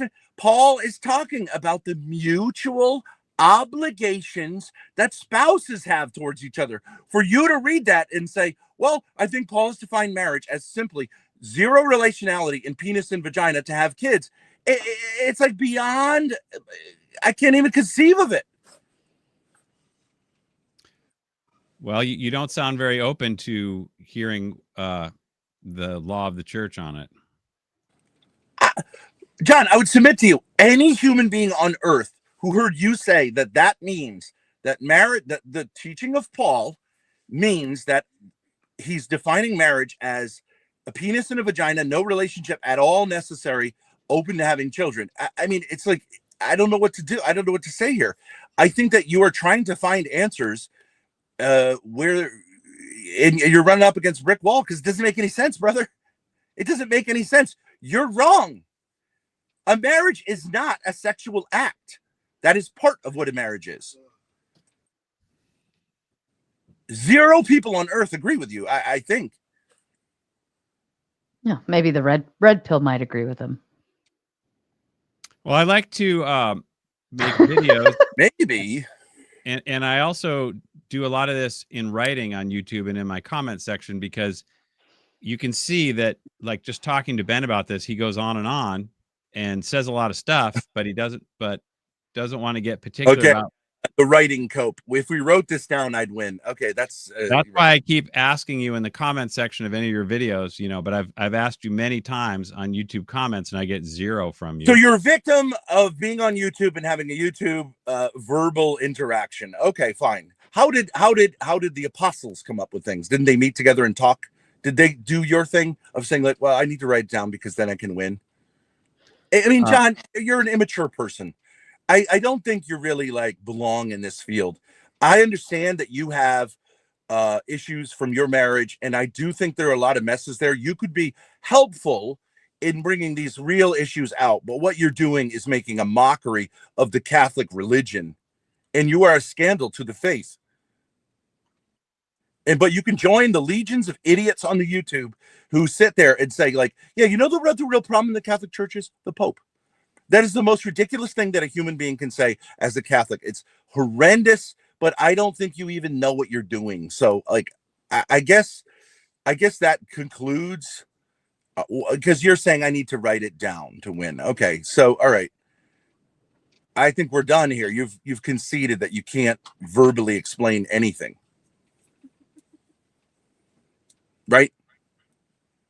I use too many for you. I can verbally explain things, but if you kind of don't want to, if you just kind of don't stay on the topic and go all over the place like this, then you can't really get anywhere. That's why I like to try to bring up quotes to prove my point that marriage is just the right over the body, and that's scripture, and that's what every pope has always taught until Vatican II. And they created this legal poetry that marriage is now a compact, a contract of conjugal love, or it's a love contract now. That's what Vatican II said, and that's a departure. And then once you do that, you no longer can define that object because it becomes the stars in a bride's eye. It's like there's no, you can't adjudicate charity, right? So I'm going to say that, like I said it earlier, if I don't feel that you're being charitable to me in this debate, then you're incapable of debate, and you're calling me incapable. I agree that you lack the capacity to debate. All right. So that's on the now, tribunal. now you've just declared that I lack capacity for debate. Now I could declare that you lack capacity for debate. Right. So which one of us is right? I think we're both right that this debate sucks at this point. But who has capacity? I can't No one can adjudicate that. No one can adjudicate that. All I'm saying is your claim, which you will make, is that a Catholic marriage does not require any relationality whatsoever between the spouses. So I can quote Paul VI even said it. He says marriage exists independent of love. Okay, but I'm done at that point. I'm done. I don't care how many quotes you pull out of your ass. It's never going to make sense to me. Well, I mean, can I ask, because I know there's a lot of scripture and annulment, you've kind of gone to the canons and everything for that stuff. But I mean, even a lot of scripture talks about the way a husband loves a wife and a wife loves a husband. And these are things that are brought out. Now, I know you're saying the Catholic Church is kind of giving these instructionals, but they get their instructionals essentially from the Bible. But would you still include those things that are stated in the Bible of how spouses interact and like husband and wife interact and engage with one another? Right. Yes. The definition of marriage comes from scripture, and what marriage entails and what you're supposed to do in marriage also comes from scripture. But the contract of marriage is for procreation. That is the contract. It's the right over the body for procreation. And that's always what the definition of marriage has been until you start making family planning legal. Now you need a new purpose for those conjugal acts. It's no longer procreation. And that's why Margaret Sanger was pushing all this contraception. And then she also was really cool with NFP too. And then the Pope's like, we can do the NFP for you too. But now you've created a new legal essence. It's no longer just the body. Okay, so well, I'm wondering, because you brought up like the ability to have intercourse outside of marriage, correct? Essentially, that's what you're saying. Like outside of reproduction is what he's saying. Yeah. So, but in essence, the canon, from what I'm understanding, is basically saying the act to procreate is only permissed through marriage, right? So if I'm not married to you, I should not be allowed to procreate, correct? Fornication, that's right.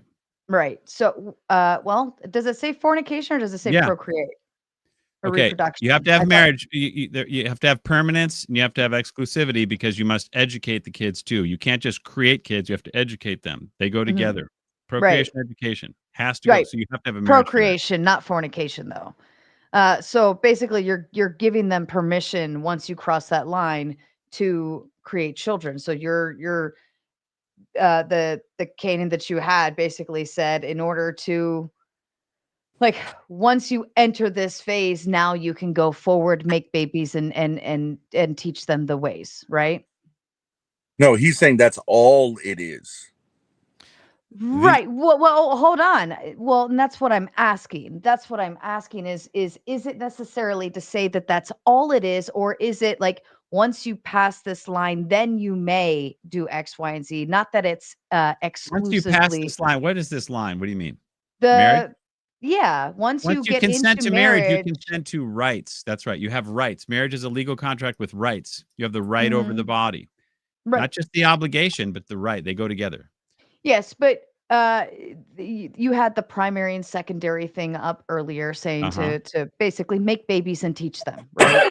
But basically, I'm understanding that as like, this is the next. You cannot do these things until you get married. That's what I'm understanding. Oh, yeah, that's right. Not that this is the only thing, but see, what Ben is saying is, in order to even get to that line, to cross the line, you first have to have that relationship going into it before you can even agree to make babies and teach them, correct?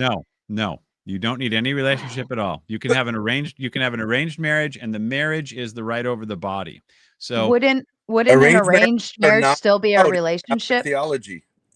Arranged marriage are not allowed. It does. I would even remove that, Ben. And I'm trying to like provoke your conversation to kick back up, but let me, you could still have an arranged marriage and that still counts as some kind of relationship, correct? Yeah, it's a marriage is a society, just like the state. So you have a society, husband, wife, and kids, and Right. you can. So You must freely consent. You must freely consent. right. So And what have I'm saying is like being able that. to, but even being able to cross and get into that line to get to your Canaan of make babies and teach them, you have to have some formulation of a relationship before you can enter those doors. Yeah, and that relationship is you enter a contract, and that contract says you have the right over the body for acts. That's the contract. The It permanent. also says you permanently will be mutually supporting each other. Exclusively. I mean, it says it, so I don't know. No, you don't like what the church teaches. I get it. That's not true. The church is infallible, and except when you disagree with it.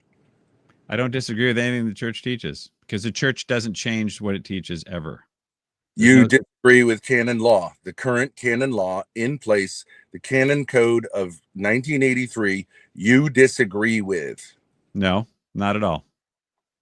You show over and over again the older canon law, and you say, look, they put love language in here, and that's a mistake. And so you fail as a Catholic to be a son of the church. No, the definition of marriage is unchanging, so you can use different words, but it says the exact This same is what thing. Protestants do. They always say, like, no, the word of God says this. You have to interpret it, and things develop and language changes. And for you to say, like, well, I understand the code of 1917, which you don't understand, to be this way, and therefore everyone after that is wrong, is a failure of you as a Catholic to do what you are required, not suggested, to do. So just go be a Protestant and cry about how the Catholic Church has failed you. You're not even a Catholic, really. I'm not saying you're not, but like, you are openly in scandal. And you want to talk about grave sin. It is a grave sin to publicly use your voice to teach against the teaching of your Holy Father. Okay, so the teaching, just whatever comes out of the Pope's mouth isn't necessarily church teaching. It's just, the church teaching can't change, magisterium can't change, but the Pope can say various things as long as it's not ex cathedra. It's not necessarily, encyclical isn't. That's infallible. what all schismatics say. Yeah, yep. It is true that the Pope can be wrong about something. He can't, because. Yeah, but it is not. Yes, if the Pope says it's going to rain today, you could say I don't think it's going to rain today. Right. So. But you are taking a long-standing. You will recognize. You're saying since the Second Vatican Council, the 1960s, you're talking about 60 years of continuous teaching by bishops and the Pope, and this, for you to say is wrong, is a major problem. It's a major problem for you as a Catholic, but you don't care. I don't. You're psychologically, it meets your needs to do this because you're not. I believe probably have daddy issues. Is what the core of it is. You don't like people telling you what to do. You didn't like your wife telling you what to do. You don't like me telling you what to do. And you probably didn't like your dad telling you what to do. And so you are doing this thing in a different sphere than you should be doing it. No one thinks that you're interpreting the canon law of 1917 properly. You're like, that's why, I mean, no one will really talk to you. I'm like your last hope, and you've lost it. So I don't know what to say. I think you have a psychological issue. Like I said, the definition of marriage is it's in stone. And no, I don't. No, it is not. So marriage is nature is in stone. Nature can't change, and marriage is an office of nature. So what you consent to, society changes, and the church meets the needs of society in terms of marriage all throughout time. And I love the Catholic Church because the Catholic Church is responding to what is a real problem that people have in being able to commit these days. And you can say that comes from the 60s. I agree. Largely, people today, modern people, especially in the Western world, do not understand marriage the same way they used to understand it. Largely, people see it as a voluntary, possibly temporary. They see children as possibly like an optional thing. Okay, and so the church is recognizing that those people with that understanding are not married, and they can separate from each other, and they still have children to take care of or whatever. It's liberating. It's a failure of society, not the church. The society has failed to form people properly.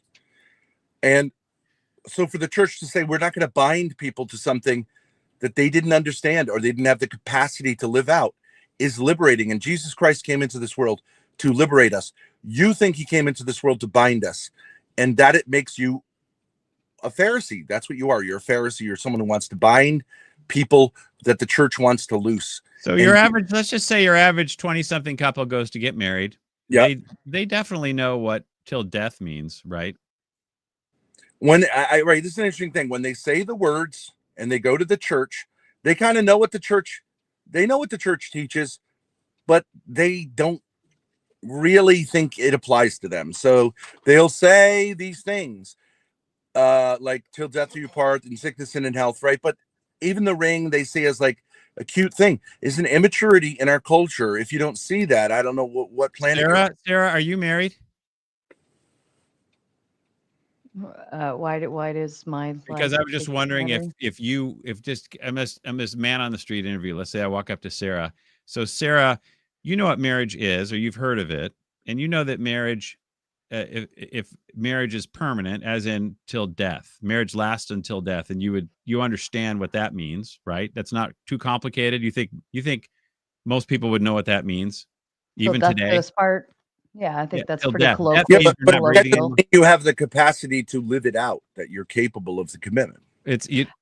Yeah, I mean, that's a pretty scary thought if you think about it. Till death do us part, and then you start to like really sink your concept into that. And but you don't have to have any capacity for permanence. You just have to agree to it, and then you don't have to have any capacity for exclusivity. You just have to agree to it, and you know what? Well, I mean, I would even go into, because there's pre-Cana for Catholic marriages, and you get into a lot of that in pre-Cana. I would refer you to that.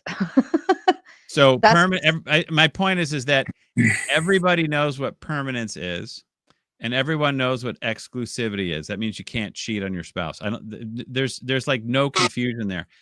The amount of annulments in 1900 is like 4 in the whole world. Okay, because everyone knew where babies came from and how to make them.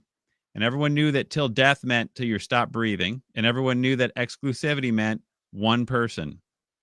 That's all you need to know. And you have to be capable of making the babies, or you can't, if you're physically impotent, you can't consent to what you can't give. However, once you start making relationship or something like that the essence or part of the essence of marriage, now you have to be capable of having a lifetime relationship of goodness, which can't be legally defined, nor can it be consummated until death. So wait, how do you you know if you're incompetent, or how do you know if you're not able to make babies until you start trying to make babies? Because let's say you get married and then it turns out you're physically impotent. You can get an annulment because someone said, I have a right to the right over the body for acts suitable for the generation of children, but you can't do the act. You can't give me what's in the contract.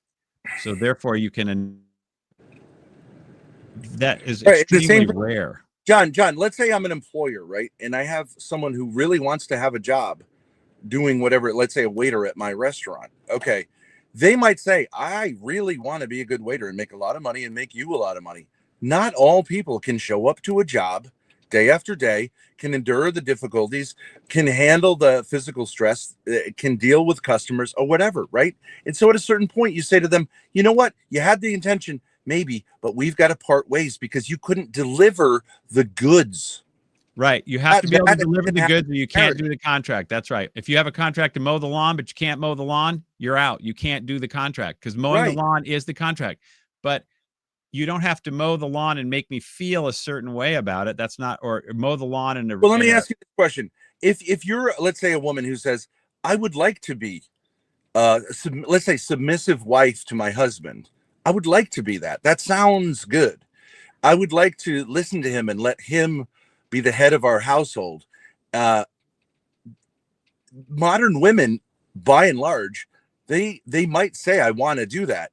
But if they have severe psychological impediments to listening to a man, which many of them do, they're not going to be able to deliver on those goods. And you're going to have a disaster on your hands. Submission and submission, wifely submission is not in the contract.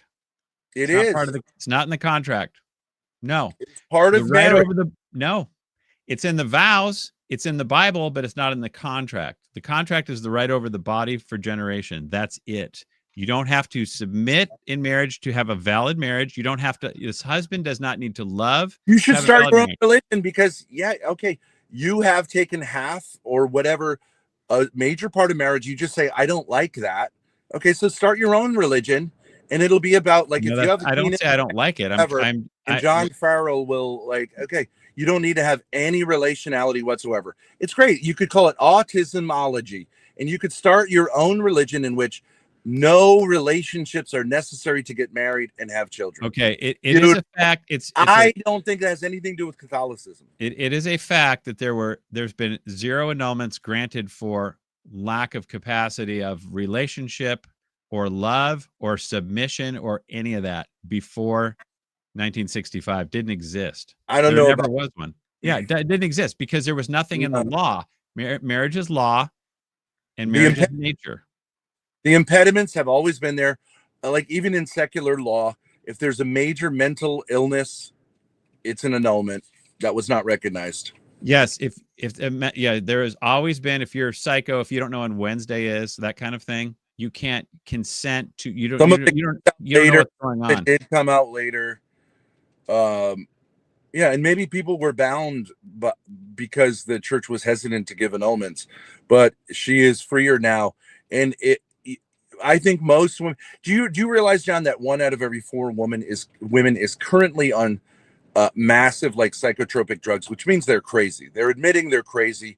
Only drugs can get them through the day. But people on these massive are not women who are capable people of marriage. They're not capable of marriage. We have to just define what marriage is. You know, people who are on massive psychotropic drugs can open a checking account. They're capable of that. They're capable of driving a car, but they may be incapable of not losing it emotionally for a month on end. But marriage is a super relationship. If you can't have a relationship, you can have a checking account, but you cannot have a super relationship. It is a difficult relationship, especially in our times. And so you need to have what it takes. And people who don't have what it takes should not start getting married. It's not going to solve their problem. It only makes their problems worse. You said the key thing, what it takes. So Aquinas will say, and he's right, marriage is an office of nature. And you understand what that means, right? Yes, marriage is natural. Yes. It's an office of nature, which means it pertains only to nature, and the nature we share with. That's not what that means. Okay, because if you start saying there's things beyond nature that marriage is an human nature is larger than our physical parts and what they do. Not an office of human nature. You don't know that. It's not an office of human nature. You're uneducated. It's not an office of human nature. It's an office of nature. Thomas Aquinas is referring to nature, and he includes human nature in nature. Yes, but it includes nature. He's talking about your Holy Father and stop doing what you're doing, but, like, nobody cares anyways. So I think you could be a nice guy. Like, you should look into this. Maybe you're wrong. Could it be that you're wrong, John? Of course it could be, which is why I always take care of everybody in the comment section, so that if someone wants to prove me wrong, I ask them and then I show them where I'm stating why I'm saying what I'm saying to prove I'm right, and then they go away. And you, Ben, Right. Maybe they go, you "That's not never working." you Like, never let's engage go. you never engage in writing. You just go with it verbal, and then you can't really do anything with that. Okay, you're a victim of verbal conversations. I'm Okay. not a victim. I I'm get saying that you just right. run away, Ben. Did That's you what try you do. being with your wife? Pardon me? To be fair, I mean, even I don't play in my own comment section because we get a lot of comments on a daily basis. I couldn't imagine what Ben and Grace's comment section looks like and notification bar is. Let's go ahead and move into closing statements, and then we'll go ahead and open the panel, and maybe we can get some new Yeah, sounds voices great. on here and find some kind of other resolve. Shout out to any of the Catholics in the chat if you want to make your way up when I drop the link. Ben, if you'd like to begin with your closing statement, please. Sure. I don't really want to so much focus on the debate because, like, I do think it's John's. Be right back. Keep somewhat, going. Yeah, sure. Is somewhat ridiculous, but I do believe he is among a lot of people who are seeing modernity and trying to push back on it in some ways.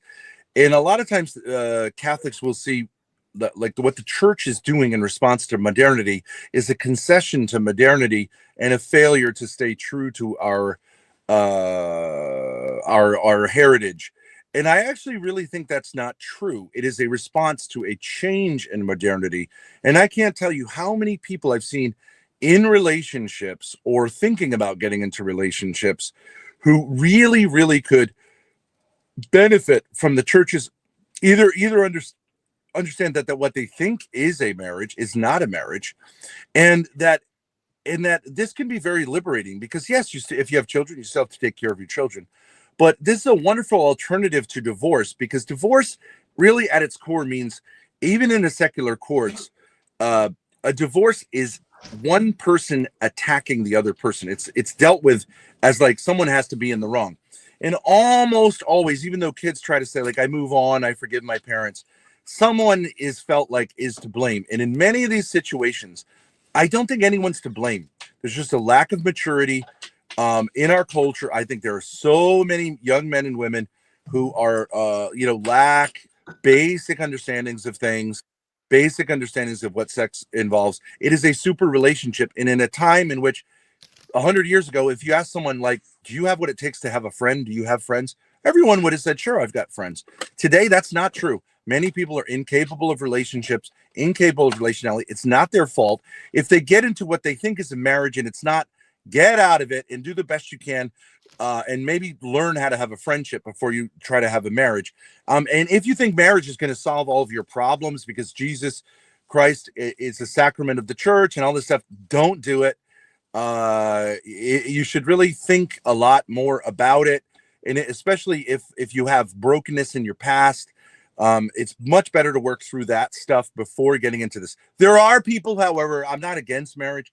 There are people who have maturity enough that even if they have brokenness together, that marriage, that bond, the openness to children can cause them to develop within marriage, right? But you need to have that minimum amount or it just goes downhill. And I would just appeal to any men out there, women out there who are in this situation. If it's shitting the bed, get out of it. God is not going to send you to hell because you got into something that one or both of you didn't know what you were getting into.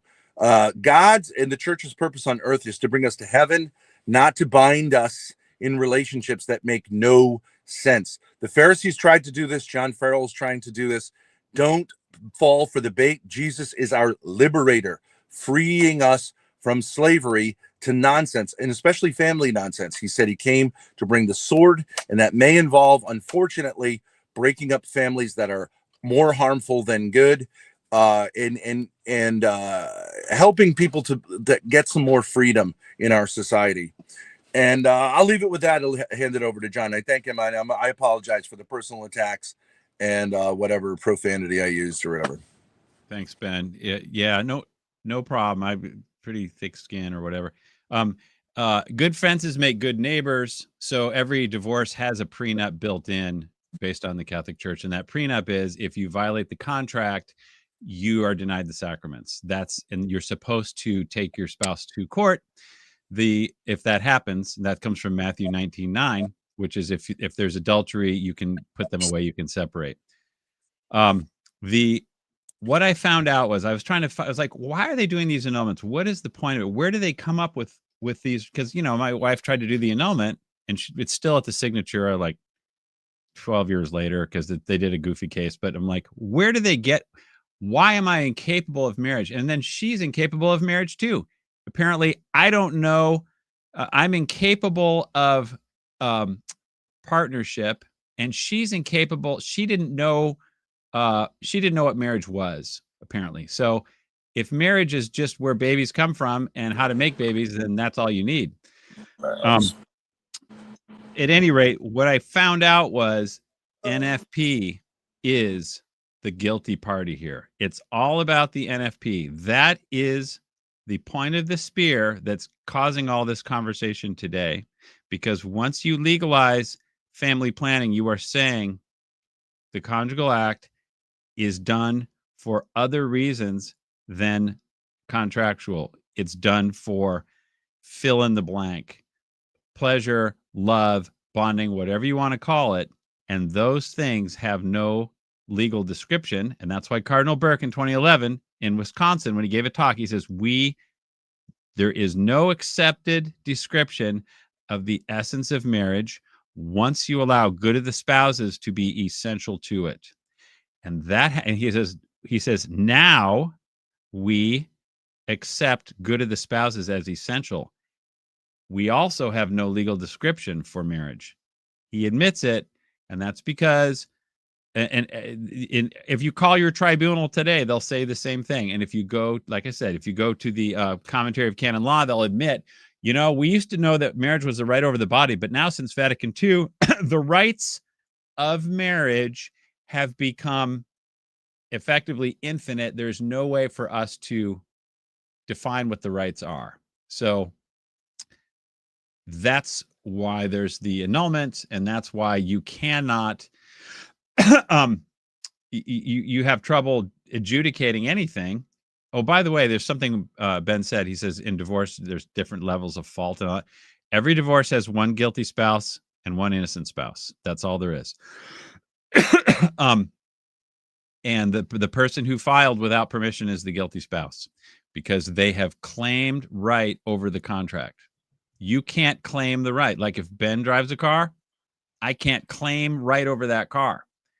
Even no matter how badly I feel it or I think he doesn't deserve the car, I have no right to it.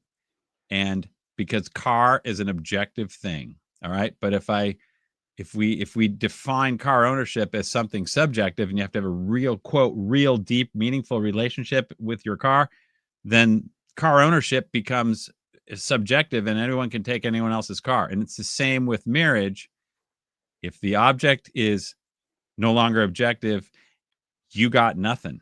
All you have is marriage counseling and feelings, and it creates turns the husbands into simps because they just try to keep her happy or whatever. And then I could go on and on about that, but that was the main point I wanted to make, was that it's the family planning that has destroyed the legal basis.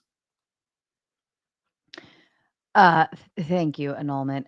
Ben, I don't know what happened. I know my whole power grid just shut down, and I saw you were backstage. I don't know if you got to finish your statement or not. I did. Okay. Yeah, I just restarted we're traveling, so I had to restart. So no problem. Okay. All right.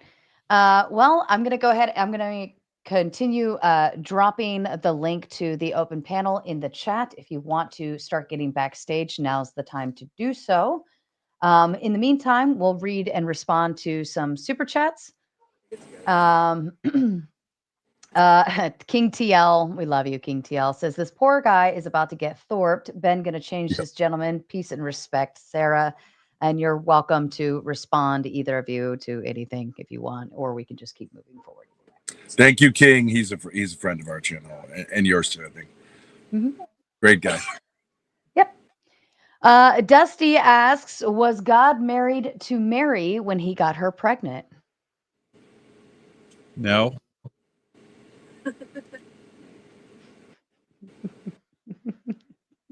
Well, I mean, that's an exception, obviously. I guess.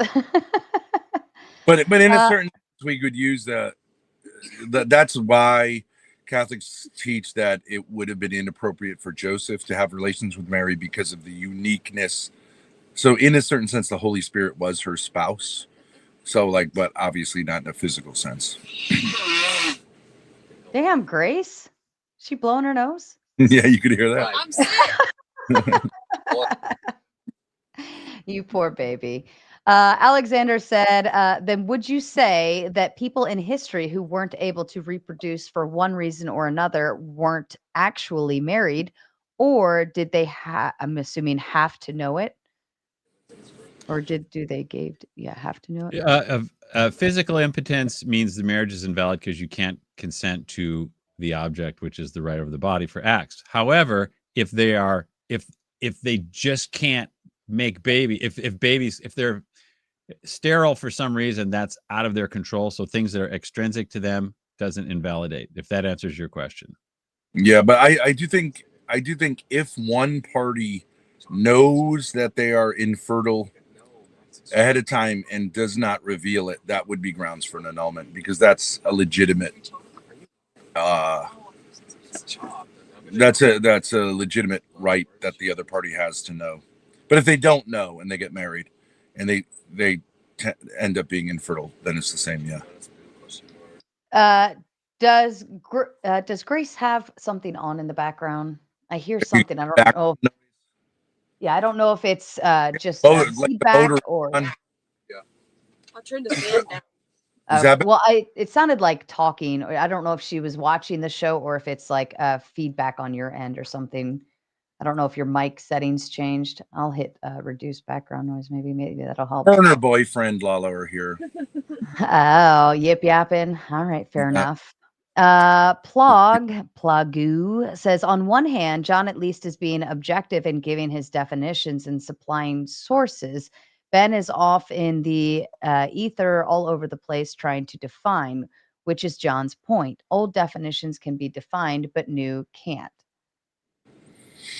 Yeah, I mean, I think what John's problem here is like if you run into relationships and you say, well, there can't be laws about relationships. That's just simply not true. Laws have to do with relationships.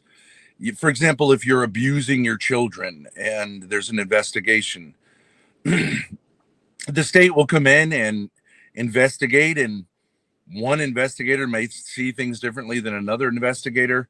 Obviously, there would be standards, like if a kid is, or a police, when they show up, if someone's like leg is cut off, you would say like, okay, this is obviously not healthy.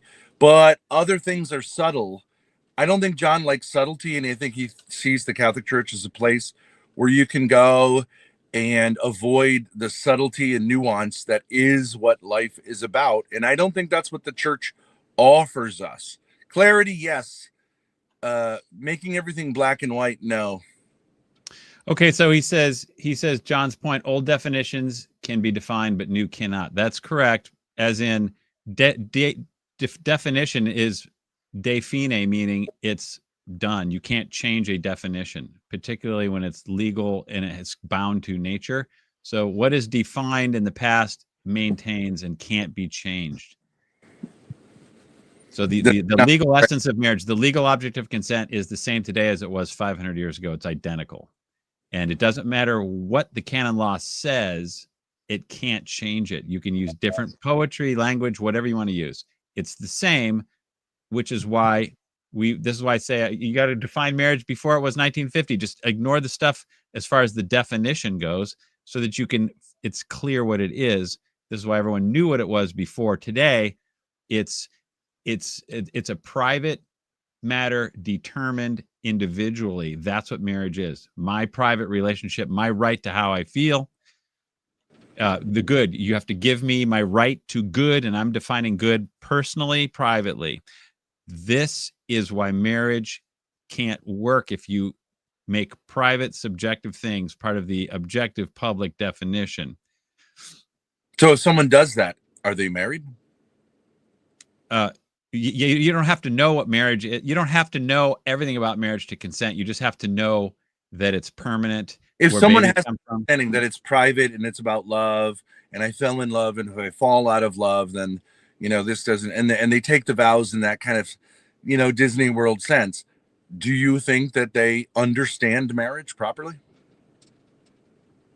If they don't understand permanence, exclusivity, and where babies come from, then they don't know what marriage is. That's right. And are they then married when they say the words that they don't understand? The answer is, per canon law, yes, unless there's proof, hard proof that they didn't. Because when you say the words, it's done. You say "I do" to these things. Doesn't matter what's in your brain, it's valid. Unless you can prove that at the bachelorette party you were totally lying, and they have proof of that. You say "I do" to these things. I agree. Yeah, doesn't great. You have to prove it. Yeah, that's right. And you have to prove it by preponderance of evidence, not by absolute proof. But you may think that's different. Okay. Plog also says putting love/unity and procreation on the same level as the purpose of marriage is the causes of all the confusion in marriage today, because it's subjective and amorphous and impossible to fulfill if your spouse wants out. Correct. That's exactly right. Because that's where the right to be happy comes from. Exactly this. If somebody says, "I want out," all they have to say is, "I think my marriage is invalid," and anyone who can fog a mirror today can go to their tribunal and get the annulment. So if they think their marriage is invalid, they can go ahead and separate. However, the church has already ruled that suspicion of invalidity does not allow you to separate. But people, it's ignored today, because if marriage is all this unity thing, that's a private matter. And effectively, marriage is now privately adjudicated, and your separation is privately adjudicated after you change that object of consent. I just want to point out that it is not true. Again, every tribunal doesn't just give a rubber stamp to every. I've known personally in my life people who have been denied annulment. So if you want to say that and scandalize others, like the Catholic Church, it's not a rubber stamp. It's a long procedure, and there needs to be a lot of evidence presented. Maybe some dioceses are more liberal than others, but like, you scandalize the faith by saying things that are not true, but you don't care. I do care. The statistics online will show that virtually all of them are between 99 and 100% grant the annulment for those that seek it, and then it drops off from there on a few dioceses, but pretty much like Seattle's 99 or 100%. And maybe those are all valid cases. Yeah, I mean, it's like, I know. I mean, I'm Catholic, and I know in order to get an annulment, I have to have very specific things happening before I can even like to even request one. Like, you'd have to, you know, go through the process first of even asking if that's on the list. But you could get an annulment. You could, let's just say you torpedo the relationship, and you just make your husband really miserable, and then he acts out in some way or whatever. Now your community of life and love is trashed. Then you go to the tribunal and you say, "Here's my laundry list of all the things that have happened and why he's incapable." And they'll say, "Yep, he is incapable of total gift of self. And look at all the evidence." Boom. Gone. That's not all how it's adjudicated. It has nothing to do with what you do after you take the vows. Technically you're correct, but the evidence of incapacity for physical impotence comes out after the vows if you have that and you didn't know it. Right. Relational impotence comes out after the vows, but relational impotence has nothing to do with the essence of marriage, and unless you consult the Spirit of Vatican II, which says it does. Yes, right. I understand that it may not come out till later, because otherwise you would have called it at the time. But that doesn't. Everyone fails. No one's perfect. No one can totally give themselves. No one even knows themselves perfectly. No one can give that total gift of self all the way till death. The only reason they say certain marriages are valid is because they just decide not to separate till death. And those are the only ones who consummate the object. You can't consummate a marriage after Vatican II until death. There is no consummation, because that object, the total gift of self for the whole of the life, is consummated when you die if you remain together. It's a low standard. Mutual support is a low standard. People thought consummation was just doing the conjugal act. Consummation is a lifetime of partnership of life and love. That's how you consummate after Vatican II, which is why if you go to the legal definition of consummation in the code today, they'll say it has to be done in a human manner, whereas before it just had to be done in a natural manner. It's a human manner means a total giving and all this stuff, and they've changed that object. Okay, and the reason why I do these YouTube videos is because I'm trying to get any canon lawyer to talk to me. I've talked to every diocese in the country 3 times, 4 times, all these canon lawyers, and what they end up doing is they're like, this conversation is over. We're not talking about this. And if I email them or go back and forth, they're like, bye. We're not even going there. They can't answer the question because they're changing that definition. I don't want to ramble too much because we got more of these chats to go to. Okay. These comments. Plog says, Ben is as clear as the new definition of marriage. The new canon law says unitive and procreative. Procreative is obvious, but someone defined to me how to fulfill unitive. Well, una caro. Have you guys heard of that yet? That just came out. That means one flesh. It's a doctrinal thing. It's a teaching thing. Whatever. It's the CDF or whatever they came out with. It's Fernandez came out with it. It's like 48 hours old. One flesh. So they're saying that they've moved the ball. Unitive is now the essence of marriage. Unitive is primary. The personalistic norm, JP2. So define to me how to fulfill unitive. That is the question no one can answer because you can't define how do I legally fulfill unitive. Because do you think that you could define what a friendship is and whether someone fulfills the minimum requirements to be your friend? No, not legally. No, there is no like. I know there are no courts, but do you think a human being could say, my relationship with this person meets the minimum requirements of a friendship, but that maybe if they do something beneath that threshold, I mean, it's not that hard, John. You can say who's a friend and who's not a friend, but marriage is law. It's law. You have to have law. And it's different. I understand it's different, but it's based on the same thing. You say you can't define a relationship. You can. You can define. Not legally. Look at the quote right here. How do you think business partnerships work? Someone defined to me how to fulfill unitive. Ben, tell me what a business partnership is. It's a relationship between two people that is defined in some way and has legal ramifications. I don't know what you're talking about. This exists throughout. Parents and children have legal relationships. In order for me to have the rights of a parent, I have obligations to my children. It doesn't just mean that they're not dying of starvation. Correct. I have positive things. Right. And you could say, someone could say, are you a good parent? And I know that's not a legal thing. Are you a good parent? Are you not a good parent? We ask ourselves these questions. You don't seem to like the fact that human society or life on Earth involves relationships. No, it's not that I don't like that. I just know that if you don't define marriage, you invite the tyranny of will into your life, and someone could totally mess with you. You know, it's like if I don't like the way you're treating me, Ben, I get your property and you're going to like it. I agree with you about like that. I agree with you that there's a certain tyranny. I don't necessarily think that this comes from where you think it comes from. I think like there's a tyranny, there's an understanding in our society which comes out of like a certain type of feminism, which says that all men are basically rapists, that all men, like the relationship between men and women is that between the oppressor and the oppressed, which comes from Marx.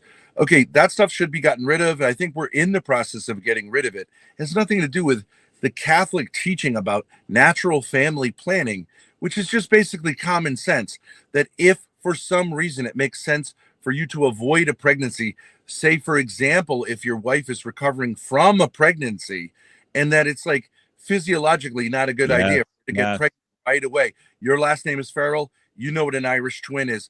Irish twins, it's not healthy for women to have kids spaced that close together. Normally breastfeeding can do it, but if you can help with natural family planning, or if you're in Gaza right now, you might natural family planning might be the right way to go because your wife is going to die. All family planning, the goal of all of it is to keep seed and egg separate. Any way you want to do that, but what you're doing when you do that is you are now creating a new primary purpose for marriage, a new primary purpose for the conjugal act. Okay? So we have to, if we're going to call it NFP natural, we have to create some new repository for the act that is not procreative, and that's unitive. But what if you have to be required of capability of unity, if you must be capable of unity, you have to define it, because marriage is bound by law. What's gone on now with this Una Caro decree that statement that just came out, they're taking the broad definition of marriage, the broad description, and calling it the restricted legal definition. That's so when you look at a document from the Catholic Church, from the CDF, which is not the Pope, but is a very high, it used to be called the Inquisition, the Office of the Inquisition. You look at it and you immediately say, here are the problems with it. You are not a son of the church. You are not a good Catholic. Be a good Catholic, or just say, I repudiate it. That listen, no, scandalous. Christ cannot contradict himself. So when the church says 2 + 2, this is what all Protestants say too. If somebody in the church says 2 + 2 is 5, they're wrong. Right. I get. John says, isn't the Catholic Church a mockery of itself? You're welcome to tell John to fuck off if you want, being that I'm assuming everyone is a Catholic. Alexander says, for the guy on the left, you must in fact be procreating, or can you just think you are? For example, what if the other person is infertile and you don't know it? You must be fact. What if the other person, marriage is the right over the body, and if someone's infertile and you don't know it, in other words, there's no duty to procreate. The increase and multiply is not a precept binding anymore in the New Testament. That's why polygamy was around in the Old Testament, because they needed people. They needed a lot of people. But in the New Testament, increase and multiply is no longer binding. That's why you don't have to get married. Celibacy is better. So you must be, in fact, procreating. Okay, so basically they're saying, like, what if she's infertile? Is it okay? Yeah, as long as you're not trying to avoid procreation, because procreation has to be that's the intent. You have to intend procreation, or it's at least venial sin. And if you take methods to not get pregnant, that's grave sin. That's what contraception is. Yeah, I agree with that. John's right about that. Yeah. Alexander says, wait, are you saying that the church has not changed its teachings in 1,000 years? Are you saying that their understanding of the Bible has not evolved or changed in that time, for the guy on the left? Correct. The Catholic faith is identical in 33 AD as it is today, because the faith can't change, because God is the faith. Okay. So there's only one interpretation of the Bible, and it's the one that doesn't change. There's only one Bible, one truth, one unchanging thing. So you can't say evolution is true one day and it's not true. Then every Catholic must believe the same thing about what the Bible says, and it can't change it. If that answers your question. So what are Catholics, according to you, obliged to believe about evolution? That the world was made in 6 days. Okay, so that's a direct contradiction to Catholic teaching, which has said that it is not a matter of faith. No, it's not. Because the Bible, it's what the Bible says. And you're a Protestant. Just be a Protestant, bro. You're not a Catholic. Yeah. Okay. I hear you. Now the Catholic Church has, from the highest levels. Let's not go there. This is an exact a case of, this is another thing where you need. Excuse me. Pardon me. Just a minute. You need to get specific, and you need to back it up with facts, which I can do in writing very easily, because I know all the PBC 1909. I know a lot of stuff about this. And there's a lot of misconception out there. It's the same thing with marriage. People feel things, people read things, but you have to go, wait, the modernist heresy is everywhere, just like everyone was Arian at one time in 427 or whatever. We have to, this is why Facebook and X and YouTube are really good, because if you're in error, you can't hide, because you've got to back up what you're saying in the comments. And if you can't do that, you can just say a bunch of stuff and run away. I call it drive-by shouting. That's the one thing I don't do. Catholic Inc. does it all day long. They say this stuff and they're like, oh, no, we're going to block you, or we're not going to talk to you, or we're going to shadow ban you, or we're not going to go and engage in the comments. John, maybe some people get sick.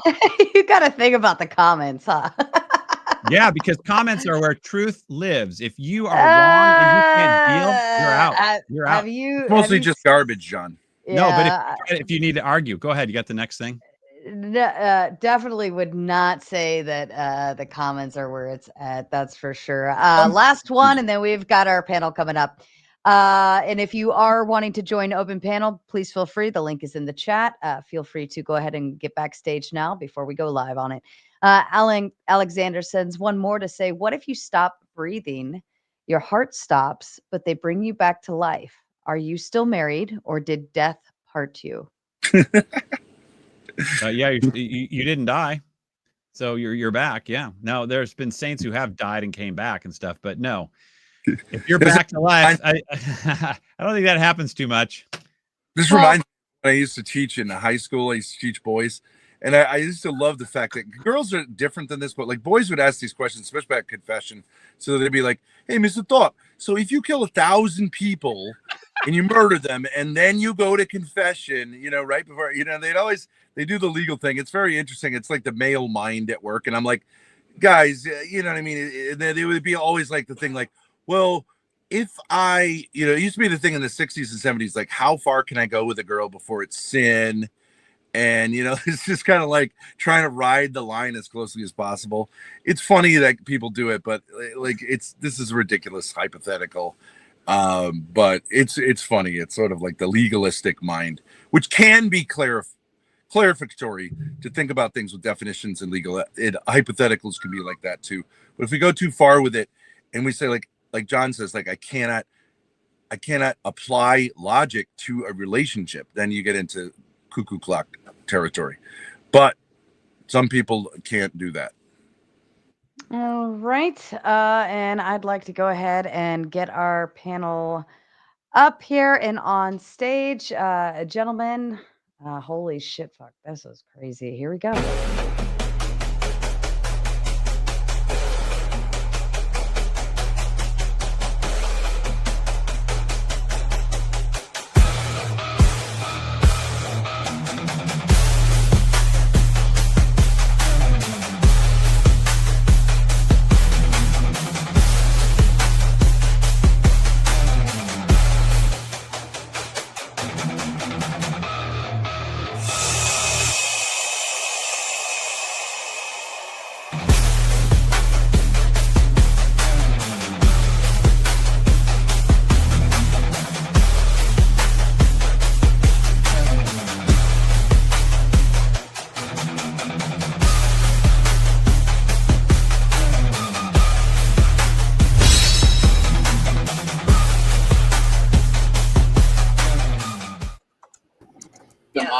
What do you mean he'll be here so he can drive? He can drive. He's got a driver's license. No, what I mean is, like, the roads are clear. You having issues over there? Okay. All right. Eli was on cam. Something just tapped out on his device or something. Clay, you were first backstage. What do you have to say about our wonderful this was an interesting one. So yeah, I'll get right into it. I'm going for the jugular. Love. I'm trying to figure out how in marriage love is not a necessity. So is it John? You kept saying that, and I don't want to hear anything about secondary. That just is bogus. How do you explain Ephesians 5 if love is not a part of marriage scripturally? I keep hearing you also quoting your canon, or there's only one true canon in Christianity. There's the 66 book canon. So when I'm looking at this, the book of Ephesians, which is essentially just a letter that was written to the Ephesians, they were told how to treat their wives specifically. Is probably because they were not treating them properly. But please explain to me why Ephesians 5 is very, very descriptive about how husbands should treat their wives and how wives should treat their husbands. It's descriptive and it's necessary for marriage, but it's not essential to marriage, but it is necessary. A husband has to love his wife and she has to obey her husband in all things. That's it. And you're required to do that if you want to go to heaven, if you want to do God's will. This is, he's the head and she's the heart because she was made from his rib. So she is his helpmate. She was made for him to be his helpmate. Now, the marriage contract is the right over the body. Okay. But the what are marriage rights? Sorry? What are rights? I'm going to go straight crucible on this. This just, I mean, it's just like, I have to go for it. And before you get into the definition of the rights, I believe it's RITES. I want to inform everyone we are moving over to the Gauntlet. The Gauntlet is officially open. Please start making your way over there if you already know where you're going, or I've provided the link in the chat. The Raging Tomato side will be shutting down shortly. If you know, you know. If you don't, just follow the crowd. I will raid you in 2 minutes. Okay, back to you, annulment. So, right is RIGHT. Oh, and, is it? Yeah, the right. Marriage is rights and obligations, and the right is the right over the body. First Corinthians 7:3. So you cannot defraud that right. Okay, that's the contract. That's where the marriage debt comes from. You have to pay the debt. Can you explain what rights are in cuckable terms? Rights are when you enter a contract. You have rights in that contract. Okay. Okay, so and what's going to happen if somebody decides violates the contract? Here's what happens. If they decide that you don't have rights. Okay, then they're violating the contract, and they're to be treated like a Gentile or a tax collector. You cut them off. No sacraments. That's what that means. But when you're Protestant and you don't have sacraments, or you have the sacrament of marriage, but you don't have bishops, you don't have any authority, you don't have any law, you don't have a church structure, then you have no enforcement. It's like trying to enforce the law with no police. No police force, no law. Right, so no force. This is why when Protestantism came about in the 1500s, they had to get rid of the legal definition of marriage because they had no way to enforce it, which is why the first thing Martin Luther did is he took marriage from the church and he said the state's going to adjudicate it because we have no more bishops. And this notion of marriage being a covenant, the first person to say that was John Calvin, because he fired all his bishops too, and now there's nobody to adjudicate in the marriage courts. Therefore, when you say marriage is a covenant, you're saying it's not contractual, and we'll let God sort it out. So exactly. Now, so then you have no say over it, right? You personally, nor does the bishop, nor does the Pope have any say over it. This is the point. Say over what? Over marriage. Yeah, marriage exists independent of everybody else. It's something you enter, and you have no right to change the terms. But the terms are objective. Oh, okay. So there's no right to change the terms. So essentially, it's a contract. But who's it a contract through? It's a contract with the two people. They enter the contract. No. There's two people. It only takes two people to get married, and those two people enter the contract. There are, according to your religion, and probably mine too, Christianity, 3 entities involved. A three chord fold is impossible to break. You're forgetting God. No, I'm not forgetting God, because marriage is an office of nature. So 2 Zoroastrians could get married in the park, or 2 atheists, and they're married because we're not talking about Zoroastrians. We're talking about marriage, which is an office of nature. This is why Ben kept telling you should be Protestant, because you don't believe in the scriptures. Okay, so I do believe. Get off your soapbox. This is a soapbox, stupid. We're literally talking scripture. You're on a soapbox every fucking panel. You get on a stupidity And box. if you'd like to continue watching, I'm officially shutting down the Raging Tomato side. You can continue watching over on the Gauntlet. You can either click the link I provided in the chat or catch the raid on over. We will see you there. Thank you. Back to you, Clay. Yeah, this is my big brother over here. He has a cuckable mug. Buy the cuckable mug, please. And I just want to ask, could Pope Dusty please bless the rest of this show while we're here?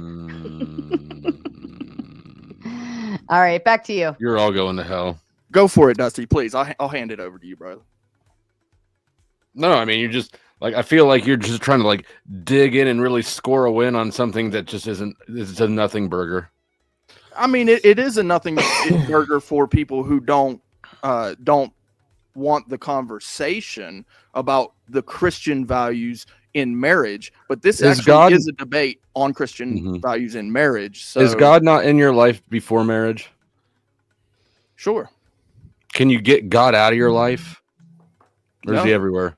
He's everywhere. So then your distinction that there's actually the husband and the wife and God doing his creepy shit over there in the corner, it's a nothing burger because he's already everywhere anyways, no matter what you do, right? And that's fair. That's fair. I'm not for the atheist. Yeah, actually that's a score one for us too, because essentially as a Christian, I'm looking at it, you saying, yeah, you believe that God is able to see everything, what is omnipotent or whatever. Yeah, I agree with that. That's a win for us. No.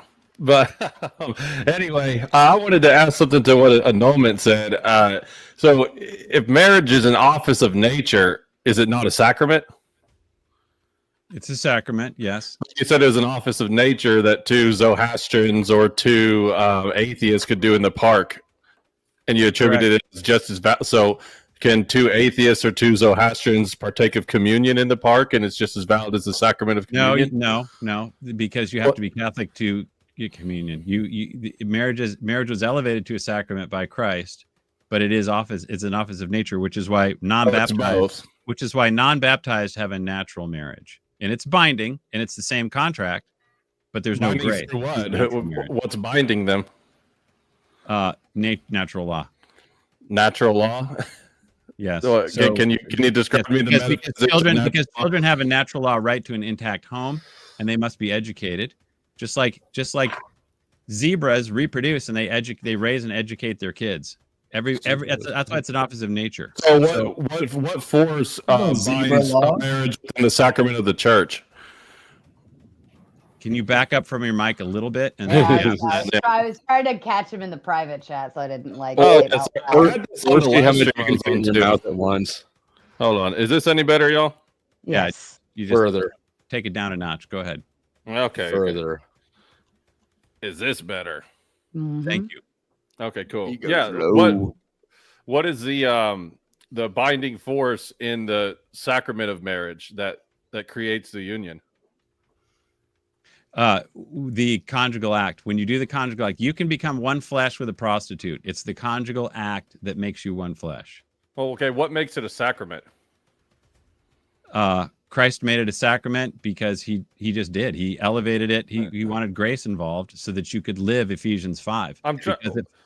What I'm trying to do is compare the natural law, as you said that there's a binding element of natural law where two atheists in the park, they have their little atheist ritual, even let's say a satanic ritual, and now all of a sudden they're bound by this thing called natural law. How is natural law separated from God? Is it something else? No, it's not. God created natural law because what happens when you get married, you do the conjugal act, and those kids need to be educated. So if you just produce kids and let them loose on the street, there's original sin. So this is why marriage must have procreation education with it. Otherwise, you're creating more original sin. You're just creating more. It's creating more sin because these people are born with original sin. They're not baptized. They're not being educated. You have to have education with procreation, and that education must be true, which means it has to be of the faith. Okay, but what if the two Satanists in the park, they don't consummate the marriage and they live in abstinence? Did natural law still bind them? Yes, because it's still marriage is still an icon of Christ in the church. So when two people make the vows to get married, two Satanists. Satanists make those vows. They're an icon of Christ in the church. Because Christ and his church cannot be separated. Okay, Roman Catholicism, everybody. Two atheists in the park make vows, and they're an icon of Christ in the church. That's the most thing I've ever heard. All marriage is an icon of fucking retard. And Protestantism is just derivative of Catholicism. I mean, I don't even know why. I don't even need to go further. I didn't think it'd be that easy. Yeah, I assume you're a Protestant. Who, me? Yeah, are you? No, I'm Orthodox, man. Oh, okay. Yeah. The other original church. Yeah, the one the one true church. Is Ben Thorpe asleep on camera? What happened? Is this real life? Is this the real life? Questions for him too. Is this just fantasy? Caught in a We thought the Lord called him home for a land, second. no escape from reality. I'm sorry, because the car they had to turn the van back on. Okay. Hey, Mr. Ben, you got enough energy for some questions? I do. Okay, so Christ came to free us, not to bind us. Is your conscience bound by church law in your view? Church law is the law of love, so that's never binding. I asked you a specific question. Is your conscience bound by church And decrees? I answered your question. I came on Get him, Ben. to prove how unhinged this guy was. I didn't think it would take literally 30 seconds. So it's the law of love, and it's not binding. But if the church makes a decree, or the Pope makes a decree, isn't your conscience bound by that? Isn't the language they use? Yes, but unlike you, yes, someone tells me something that's beautiful, I'm both bound by it and freed by it, because I don't have daddy issues. So if my daddy tells me to do something and he's my proper father, then I am liberated to obey him. Unlike a guy like you who comes on here, you literally daddy pilling your. What if he told you to leave the church? Like yesterday. What if he said that? What if he told you to just exit the church that you're Yell at these fuckers again, Ben. Yeah. If the Holy Father told me to leave your ass, Ben. If the Pope told me to leave the Catholic Church. No, not that father, which is not a my father, my big father way up above. No longer has What if he just said, like, come out of her, my people? What if he said that? What would you do? If the Pope said, no, God, the Father. What if he said that?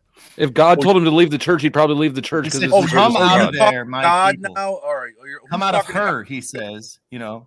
Her. I don't. God talking to you? No, that's written in God's book. I just asked you a hypothetical. What if God said, see, your question sucks. Your joke sucks. People. Next. Does God talk to you? It's not a joke. It's a legitimate question. God talk to you? Does Brother, God talk? It's in the book. Have you read the book? It Does says, come out of her, my people. Talk to you. I'm not saying do you read the Bible. Does God talk if to you're not you? going to answer my question, no? that's fine. I just asked the question. You didn't want to answer it. Does I get it. answer the question. You got a different father. I get it. It's okay. Well, you know what's interesting? I saw this By debate. turning a light on.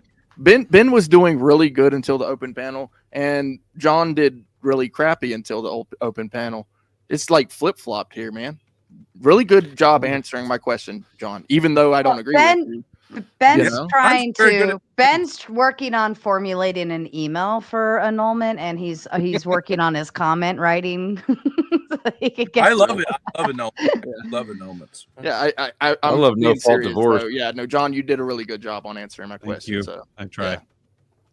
Yeah, John's really good at explaining things.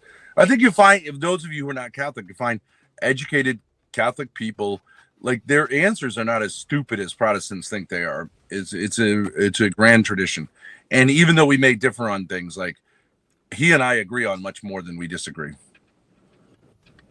I did have another scripture, even though Dusty doesn't like it, and it's really from Genesis. Right? You're going to read to us? You're going to read to us? Do you want to You're such a douche. Can you yodel? Can you yodel while you read to us? This douchebag cannot resist the urge to get on his high horse and preach the word of God. Fuck your yodeling. All right, I got to get going, guys. It's been cool. All right, we'll see you around. Thank you. Good to see you, John. Well, damn. He lasted about exactly as long You as I chased off expected. the guy that I was going to ask the question to. No, Dusty. you Good chased job. him off with your douchebaggy Bible reading. Good job. Well, I'm sorry. You did ask him a bunch of questions, though. You must have gotten some of your load out.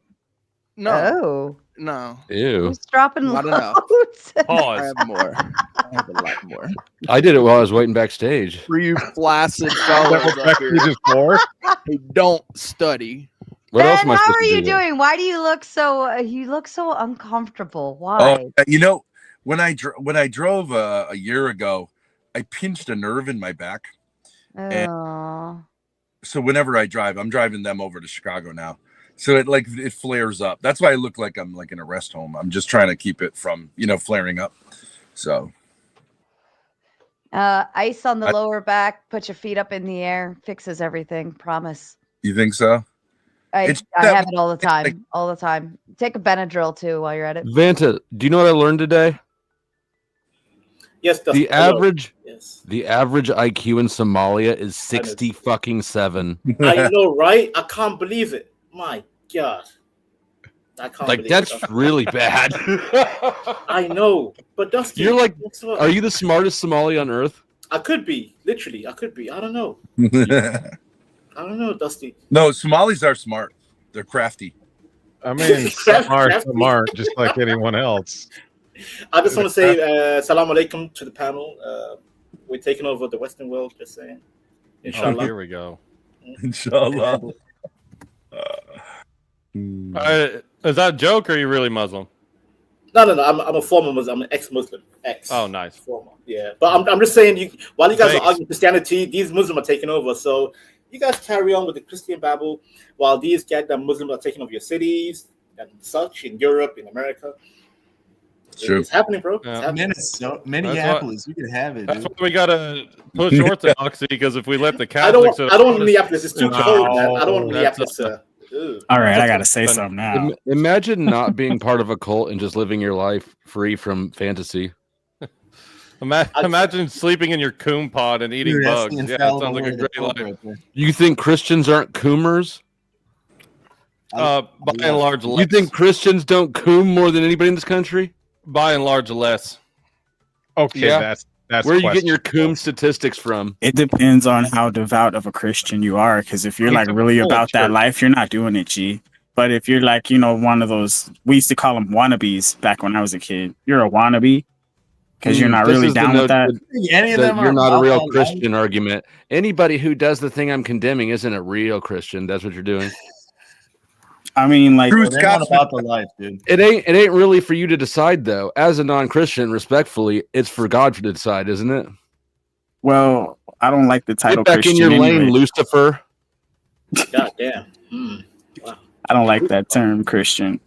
I think Christians should be sexually. We're called to go and make more disciples, right? That's what Jesus calls us to do. Not really Christians per se, but if that's semantics. My question is, like, there's a horde outside of your border. Why are you guys arguing about Christianity or this sect, that sect? There's a horde outside your border.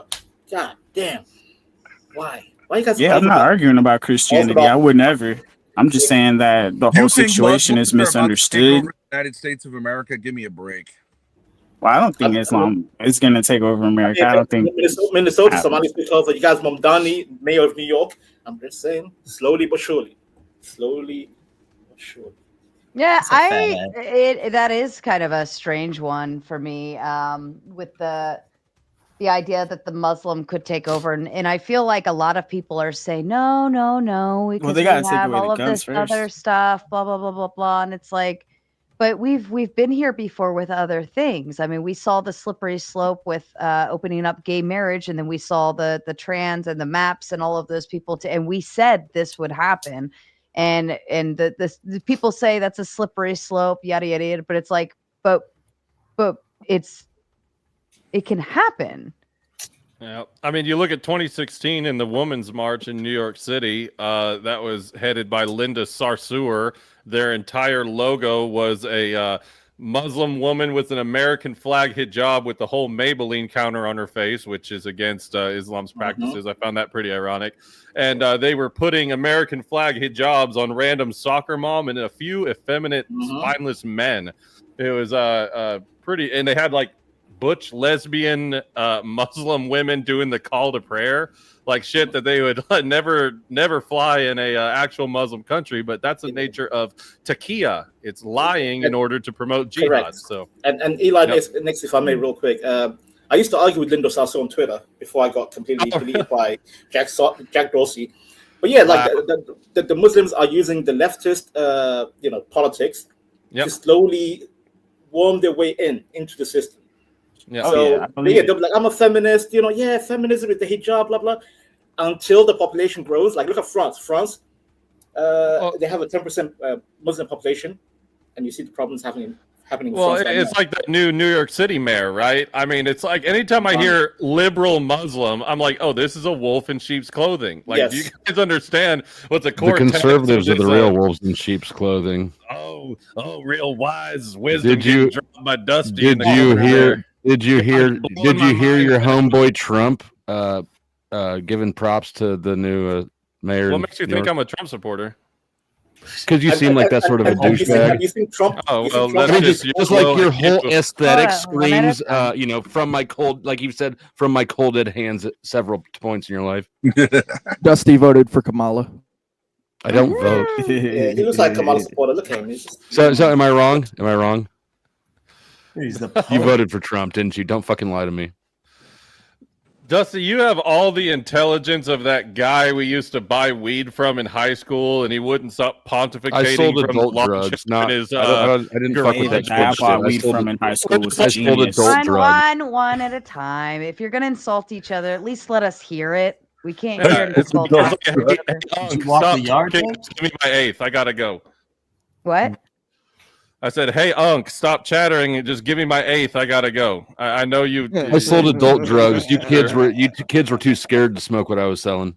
Did you walk? What the fuck? That explains why I'm such a high IQ Somali. I don't do that whole bullshit. You're not supposed to do your own product, bro. I see.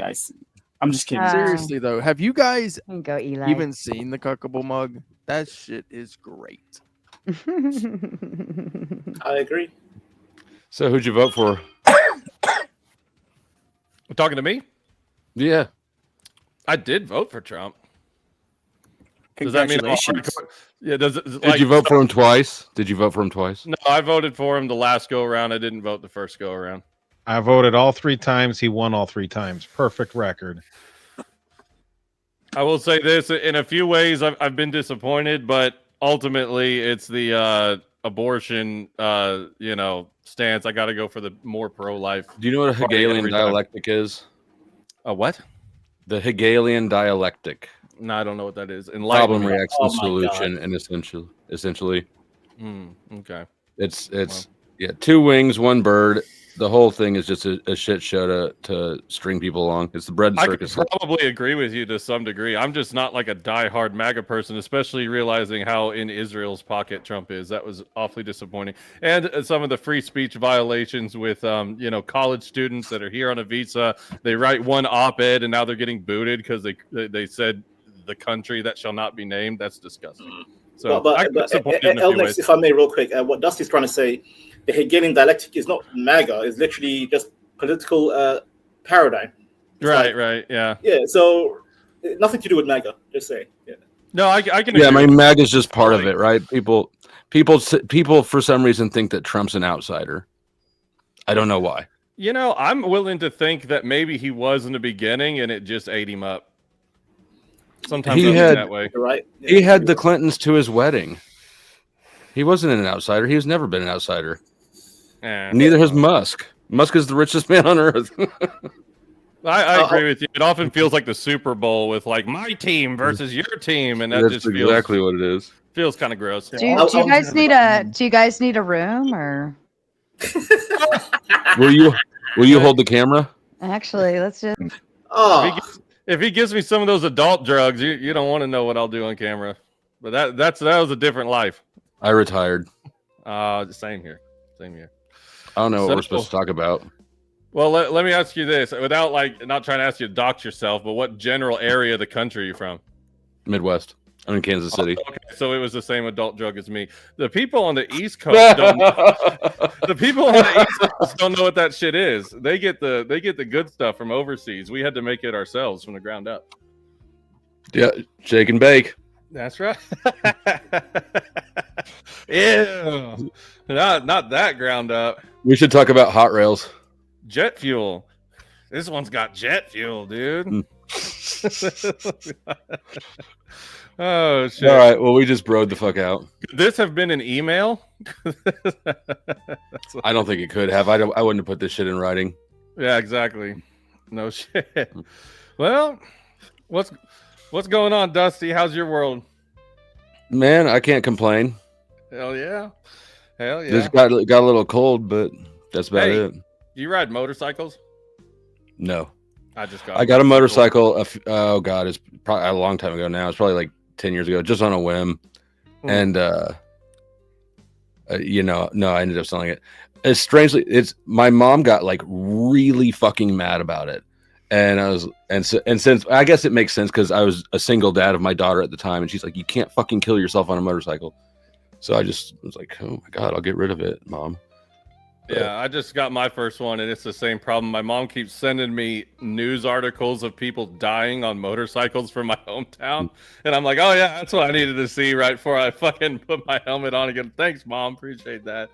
I've thought about getting one since then some, and I've thought about getting, because we live like sort of on the outside of town, right? And there's some people that ride 4-wheelers just around the street and stuff, and I've thought about getting 4-wheelers because we got teenagers and shit. But those are expensive as a used car. Yeah. So. Hell yeah. Come on. Let's. All right. I think we're good here. I don't think people want to hear us fucking do this shit. Come on. I mean, something to get mad about, and we'll make it interesting. But that was too nice. I wanted to let you guys stay out for a little while. I mean, it was getting hot. I was gonna say it was getting like gay. It wasn't getting hot. We were just about to order our third beer. It was basically like, yeah, you like bikes? Yeah, I like bikes. It was starting to turn into a first date. You ever hit a bump? It feels a little like sexy. It's not sexy. Stop being a wayward hoe, Ben. Whatever happened, Ben? Whatever happened to your wayward hoe stuff? Oh, I'm going to go meet the fucking ultimate wayward hoe right now. Lav Loon. You're my wayward hoe. He is such a wayward hoe. Hold on, Lav Loon. You know Lav Loon? You know her? Yeah, I know. I thought you were saying Lalo. All right, so a couple of days ago, she's like, "Oh, you guys should come out." I'm with Laylo too. Hold on. Lav Loon wants you guys to come out. She's like, "Oh my God, I love you guys. You should come out. We'll have a great time. Come out to Chicago, and we'll spend the weekend after Thanksgiving." So I'm like, "Oh, that's cool, right?" And then we're driving like 4 hours in, and all of a sudden she goes, "By the way, there's going to be a rule here." Okay, now you know that she has done pornography that she sells on the internet with her husband. Okay, right. So she goes, "Well, you have to be respectful of my marriage, so no jokes about that. But you can talk about the pornography, but you have to be respectful of my marriage, so I can't do my whatever joking around kind of like man on the make thing." I'm like, "Lav, I'm like 30 years older than you. I'm just kidding around." But she does this whole thing. But then she infuriated me, and I did threaten her and all this kind of stuff. So we're still going there. But don't you think it's ridiculous? You don't respect your own marriage. You did pornography and publish it on the internet. And yet I got to treat you she didn't, like a married woman. She didn't get married. I thought she didn't get married until after the porn No. stuff. I thought she stopped the porn. Her first marriage was an open marriage. And 1 month in, guess what? He opened it and banged the chick.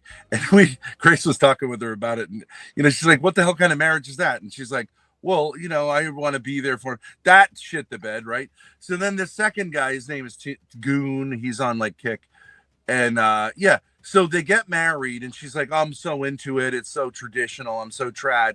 Then they decide to do a porno and sell it. And she even said to me that she'd send it to me for free.